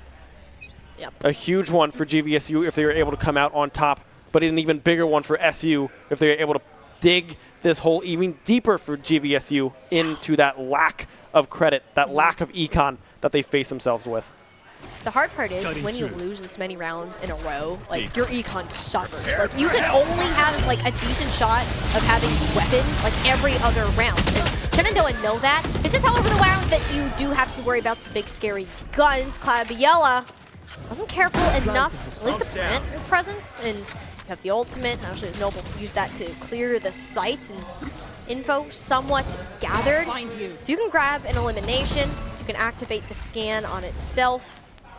Perhaps grab a little bit more to work with. This is a very slow kind of retake. I mean, Ultra Lee is scared. He has 15 HP. I do not blame him, but he's gonna grab Sadie through a smoke. Cerise here, and another. The pings ring true. Gatoria evens it up. Now just Senji alongside Noble. And they've queued the spike diffuser. It's still going off. I don't even believe that there's time for this player, Victoria, to even get near the spike. She can try, but she shall not succeed. Senji has it locked down. We're 9 rounds in, Benjamin, and we continue to build the divide, split the canyon between these two teams. Yeah, and it looked like that retake was going to be so good for GVSU, but they were just unable to find those last 2 kills. Senji able to find one on the backside. Cerizia with 2 as well. Ultra Lee finding one on to Sadie as well. Right now, SU is just playing just better Valorant altogether right now. The aim is looking better. The rotations, the plays, the calls are just looking so clean. And GVSU still are stacking towards this A site, the wall coming through. Again, trying to get this ult point. But it's just Sadie again towards elbow yet again. All 5 members of SU over towards this B angle. Plant the spike. Again, the plant will come through. Senji gonna get that one online. And the rotation again coming through from GVSU. At least this time, Sadie does stay alive, so you have access to at least portions of this. I can tell you about, I mean, the dimensional drift. This is not gonna look good. They're not surprised behind your back. I mean, Senji still has to look for targets, because all the ones he wanted are already falling over, thanks to Claviella and Cerisier. Oh, it's just one lonely Sid. Might have the fishy to go ahead and work with, yet Thrash not making an appearance. Round number 10, set and done so quickly. Shenandoah make these plays look so dang easy, Ben. Yeah, and now it's going to be another save round on the side of GVSU. They haven't been able to win these rounds where they have these rifles, these equalities across these rifle-like rounds, I guess. SU is just playing out of their mind right now. They are not dropping any kills at all. There's trades across the board. Everything that GVSU finds, SU just finds and more. And now a switch up over towards this A site, possibly. Slim playing over towards B with Sadie. The fake coming through from Yoro, the smokes as well. The flash coming out. Senji possibly looking over towards U-Haul. Senji able to find one on Tutoria now into back of sight. Claviel finding Sid. Senji again looking towards U-Haul. You the only one on site right now for GVSU. Claviel looking in CT. Pulls out the knife at the worst possible time. Noble able to find one. Now Sadie sitting up in heaven. The last one standing. 1v4 situation. Does not look good. The TP behind Senji playing out of their mind right now as well. 10-1, the scoreline in map number 3. Last round before Senji's the Yoro switch. is ridiculous. Like, I understand, I know a lot of things about this game, right? But one thing I don't get is Yoro. And it's just, it's crazy to me how players can, like, use the flashes, the teleport, the clones. You can fake the clones, you can fake the teleports. You can do all of these fake things to just juke out your opponents. They're like, oh, surely there's no threat there. You gotta pet the cat for good luck, and you go in, and Senji just, he just does so much. And it's absolutely ridiculous how somebody is able to get as much value out of Yoru that he is right now. Like, it takes some insane practice and game sense in order to produce the results that he has, that Shenandoah are now in double digits, and we're only 11 rounds in. Yeah, GVSU's last round win was in round number 3. This is round 12. It's been a while. Like you said, final attacking round for SU. Trying to find the rocket. Won't be able to. Sid now sought out, found by Senji. Spike planted. 5v4 yet again. The spike already planted. Senji finding Senji! 3. You able to find the response, but the Odin, Claviella, can spray through that smoke and possibly seal the deal for SU in this first half. Toria, however, will be able to find the kill with the Vandal, the headshot, the flick there as a response. But Cerezier able to find one, possibly a second. Not swinging just yet, playing patient. You able to find that wallbang. 2v1 now.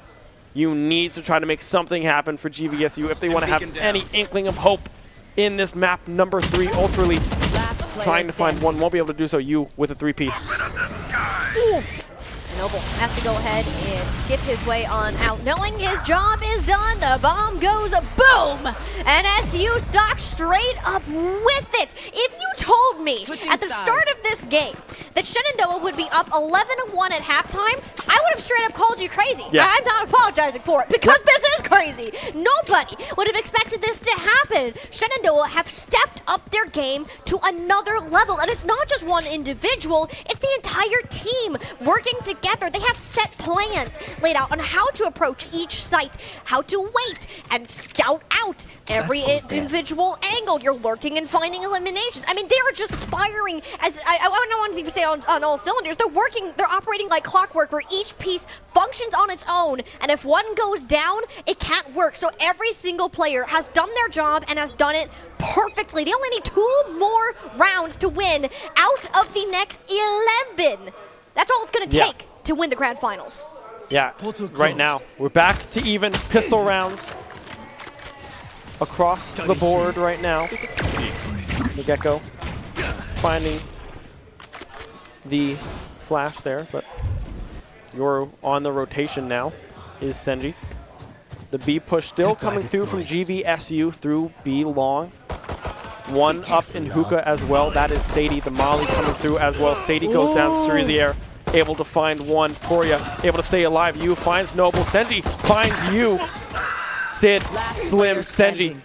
Slim again finding the picks. GVSU 1v2 for Ultra League. The spike getting planted. Yep.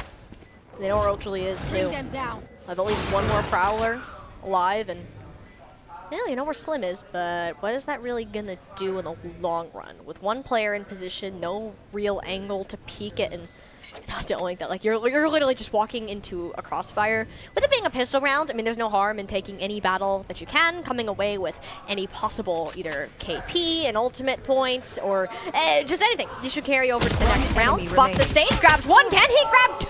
So dang close. It'll be Slim walking away with GVSU's second round of the map. Yeah, and a big round for GVSU as well. Now they have this bonus. If they're able to pick this one up, that would be huge, but SU, of course, will be able to have a full buy next round, even if they lose this one. So, even if GVSU are able to bring this one and avoid the map point, it's looking dire for the next round after this with SU's buys here. Just classics across the board, nothing too crazy. Not going to try to contest the bonus round coming through from GVSU. Oh, yeah. Hey, this is just one of those things where you're like, hey, we run it down mid away, hope for the best. Well, this is what you're going to get. Okay, wait a minute, Claviella. I can tell Sadie was not ready for that bombardment. She's like, okay, I can take one. Wait, that's one. That's not one. That's 2. That's 3 players. Oh, my goodness. That is a rifle now in the hands of Noble, and we know how deadly he can be, specifically with the Guardian. Out of all the players, he's picked this one up the most, and it's just 1 top headshot to the head, 2 for a body shot, given the current state of armor of everybody else. Claviella has to sneak her way on through. Challenge here, all players are in B long. There's not really an element of surprise that you have. It's really you're walking into like a haunted house and it's just full of jump scares. You don't know where everyone is. I'm specifically looking over the Brimstone standing on the box. I don't know if they're going to get to the box though. The Bulldog has outmatched them in the long run of the game, so GVSU will take their bonus, no problem asked. Yeah, the bonus round in favor of GVSU. SU now investing in the full buy, looking to move to series point. 11-3 the scoreline. SU having an unbelievable attacking side of this map 3. Now on the defensive, trying to get momentum going back in their favor. Senji sitting 18-9 on top of the scoreboard for Shenandoah. 17-10 as well on the captain, Claviella. Trying to keep the momentum going for the Hornets. Yeah, and as we mentioned, Senji's just stepped it up here. We've said his name a lot here in Bind, and he's just continuing to improve and outshine. Like, what is that? Who walks up through a smoke? I mean, he comes away with 1. That's something. It's a trade, but it's actually more of a losing one since Slim now has a Phantom instead of a Bulldog. So less than ideal. Less than ideal. The vision was there, and I can appreciate that. Senji has the perfect. I'm gonna say ego of a duelist. Like, you just go in and think you're gonna win every single gun battle, and hey, if you think you're gonna win and you have the confidence to do so, then hey, you're significantly more likely to pull it out at the end of the day. Ultimately, holding on across Claviella from behind. You got a chance your 6 GVSU, or I guess that'll be your 9 in that situation. Woohoo! Shenandoah! That's the round they needed. The floodgates have been opened, and it is now series point, championship point. Shenandoah, 1 more round needed, and GVSU have to win the next 9 in a row to even have a chance at coming back. Yeah, and on the side of SU, only 1 player goes down. All rifles, all shields, still available for SU. Full buy yet again. Full buy versus full buy. Yep. Everyone's on an even playing field here, but if I was a betting man, I'd put all my chips on SU right now.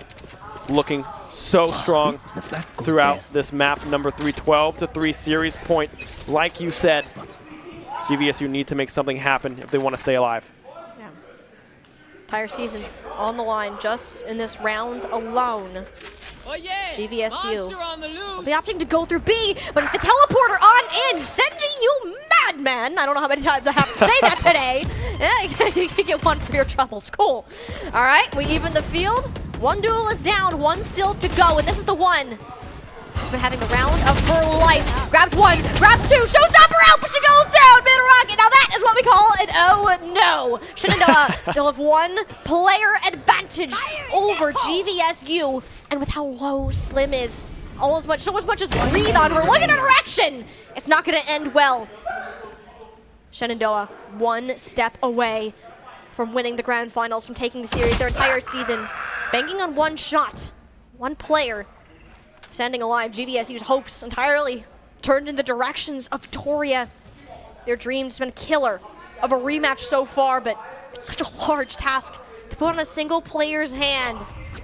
The plant is down. The stage wall is in the way. There's only so many directions that she can go, and it's going to be back into the direction of Showers. She doesn't have the sight line, but with 2 players here, 1 can defuse and 1 can cover. The wall still up for Toria, but like you said, the crossfire still available. Noble playing over towards you.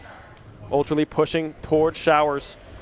Toria has to try to come up big here. Noble is going to push in. Will go down. Ultrally finds the kill. The defuse coming through. SU wins map 3 in unbelievable fashion. 13-3. SU are your varsity plus NACE Superliga champions. An insane performance from Shenandoah. We go from 24 rounds to 26 rounds, 50 rounds into this series. They're going to close it out with, like, what was that? Like, we did it. That's cool. Like, they made that look so easy. I don't know what happened between rounds and 3, but I sure as heck want to ask them because they scaled their performance to the point that there was no question in my mind about halfway through that. They're like, you're not losing this. This is a team that is confident, that has worked through adversity, building a brand new roster this season behind Claviella, and have built themselves up in the best way possible, claiming this NACE Starleague Varsity Plus Championship. Yeah, unbelievable showing from the team here in map number 3. 13-3 to wrap it up. We went from 24 to 26 to 16 rounds in Valorant here. SU It seemed like it was going to be a close one through and through, but they showed up. That attacking side, it looked like a completely different team. Shenandoah looked like they could be VCT bound playing that attacking side the way they did. Yeah. Super proud of the team, super proud of everyone involved, and man, what a series. Yeah. Again, new roster. You have 2 first-years on this roster, being both Senji and Cerezier, that can be built. Actually, 3 first-years, Ultraly as well. Yeah. Like, this is a young team. If you're winning a championship in your first year, like, come on. Yeah. What more can you do in these several more opportunities that you have to build your team up, to give them more, invest more of this time, greater practices, harder opponents? Like, it's only upwards from here, and Claviella has done an excellent job leading this roster forwards with these coaching sessions, the VOD reviews, the time and effort that is poured into this game. That's what makes moments such as these championships win so sweet. And props to the players on SU, right? Cerezier, Ultraly, grew so much Oh my gosh. throughout last semester and this semester. They are completely different players. Absolutely. Their aim, their game sense, everything has just been elevated so much that these the top players, right, Senji, Claviella, and Noble, are able to go be more aggressive and look for these plays because they know that Cerezier and Ultraly are in position to be able to clutch up when they are needed. And props also to GVSU. A very, very hard-fought series. Just unable to get that ball rolling in map number 3, but that's really just SU playing out of their mind. It is, and they absolutely deserve it. Is the series end we expected? No, but it is one that we here at Shenandoah University are happy with. Oh, absolutely. You can see them all standing up behind us. They were celebrating, just cheering a little bit earlier. And you know what? I really want to know what went down behind the scenes of this series. And lucky for us, we get to talk to, I believe it's going to be Noble, on an interview in just a couple of moments. So we're going to go ahead, get him on the desk, and we'll see you back in just a bit.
understand it.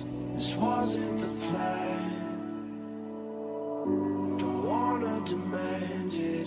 I've done what I can.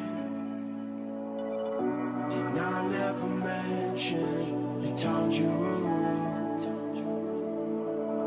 And I never mentioned when you heard the truth. Scared to lose it all. I will stand a chance. And I don't wanna fake it. What if I can't walk away? You got me saying away. Hoping I don't make the same mistake.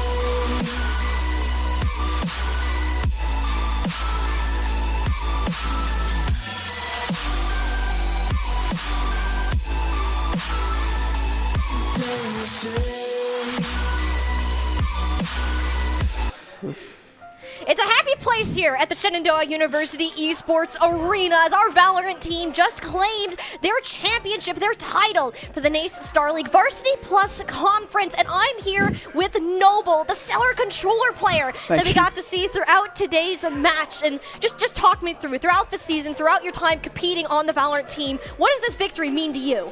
I mean, it was first on the actual match, it was a good match. The first two maps were so close. I honestly thought we were going to get it. Once we got to overtime, we were like, we got this, no problem. Then we lose. So like, whatever.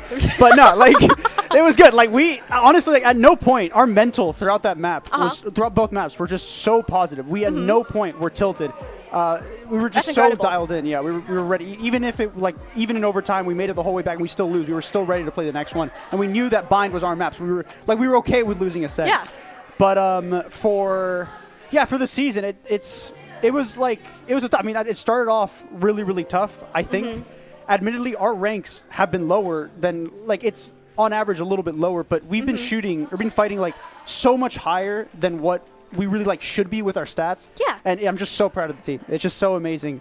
I think actually one particular point was we went to Game Mason and we got just, I think 0-7. Oh man. But 0-7 playing full Immortal Radiant teams. Okay, that's fair. But we came out of that like a different team. It's like we went through the trenches and we came out just demons, and then we win here. So it's awesome. And you can truly see that difference in your gameplay, in your confidence of the entire team today. And it was truly a treat to watch throughout the, if I did my math correctly, 66 rounds really? that you guys played today. Thank you. Yeah.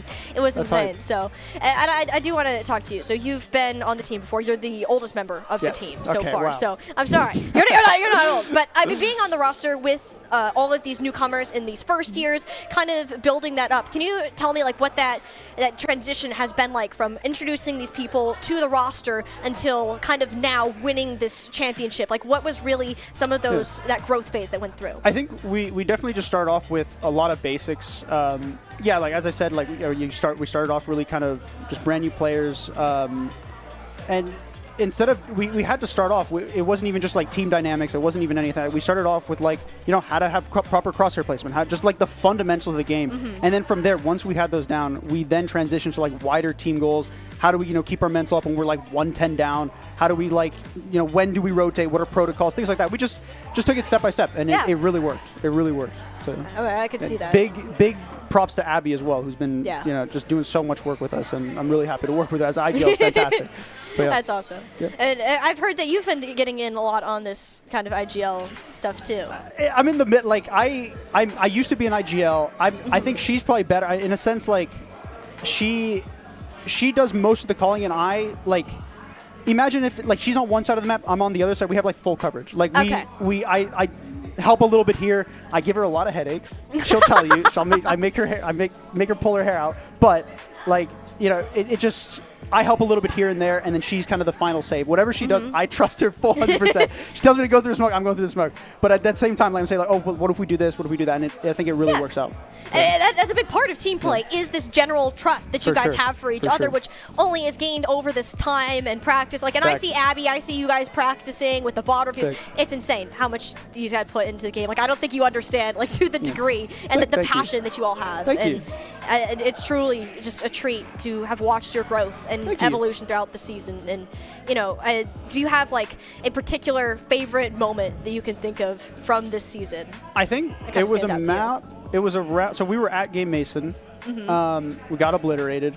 Throughout the day, we were just kind of really gloomy, and then we had to play an NECC match at Game Mason, and we were versing, I think, a Diamond Immortal team, and we were, again, fully outclassed. Yeah. But we had just been through the trench. We were just we were just not scared, and we played so well. I think that map might have been, we lost second map 20 to 20, 22 to 20, something like that. Wow. And we just kept, we never, we came together after that horrible LAN, and we really just became, again, just demons. And we were just one unit. Five, this is a quote from Shocks from CS. We were 5 fingers on the same hands. One goal, all together.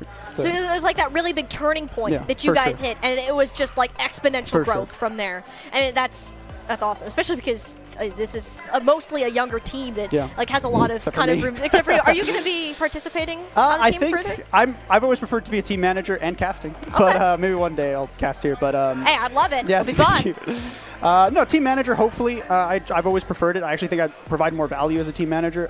But no, I'm always happy to work with them. If I have to be a player, I'm happy to do it with them. So yeah.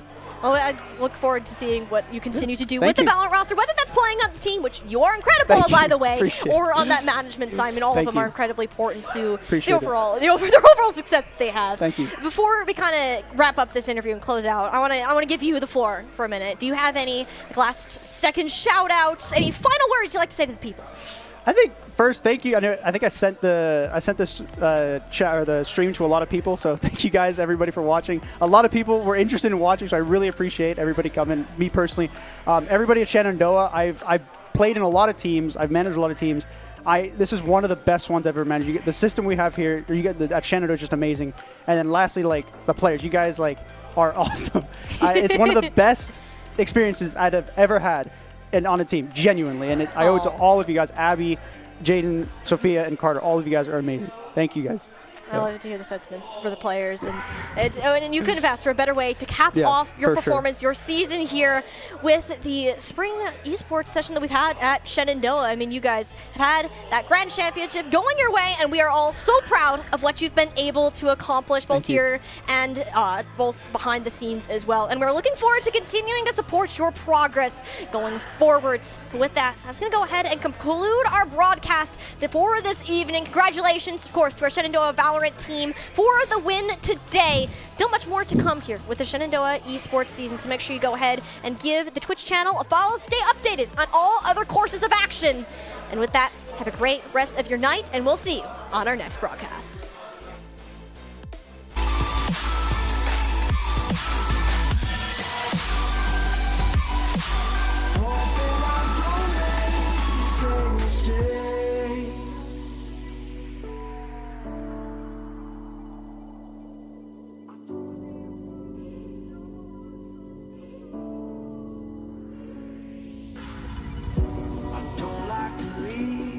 Unresolved, maybe it's madness. I'm begging you, please pick up the call. You're causing me damage. I should've known, wasn't your fault. Don't even matter. I wasn't thinking clear, trying to take it there. Scared to lose it all. I won't stand a chance, and I don't wanna fake it. What if I can't walk away? You got me standing in the rain, hoping I don't make the same mistake.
Hand out, she holds. It's feeling like we've been here before. We're both so broke. That's something that'll keep us afloat. Don't walk too slow. We can't keep falling deeper again.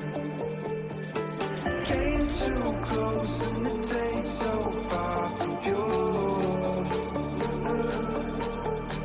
A rush of blood, but we search for so much more.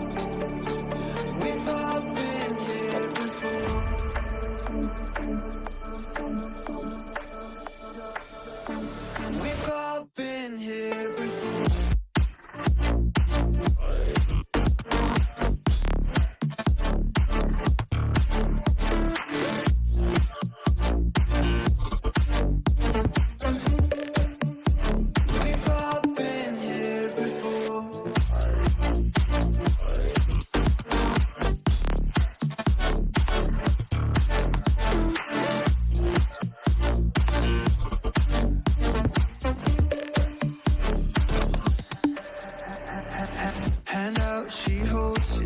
feeling like we've been here before. We're both so broke, that's something that'll keep us afloat. Don't walk too slow, we can't keep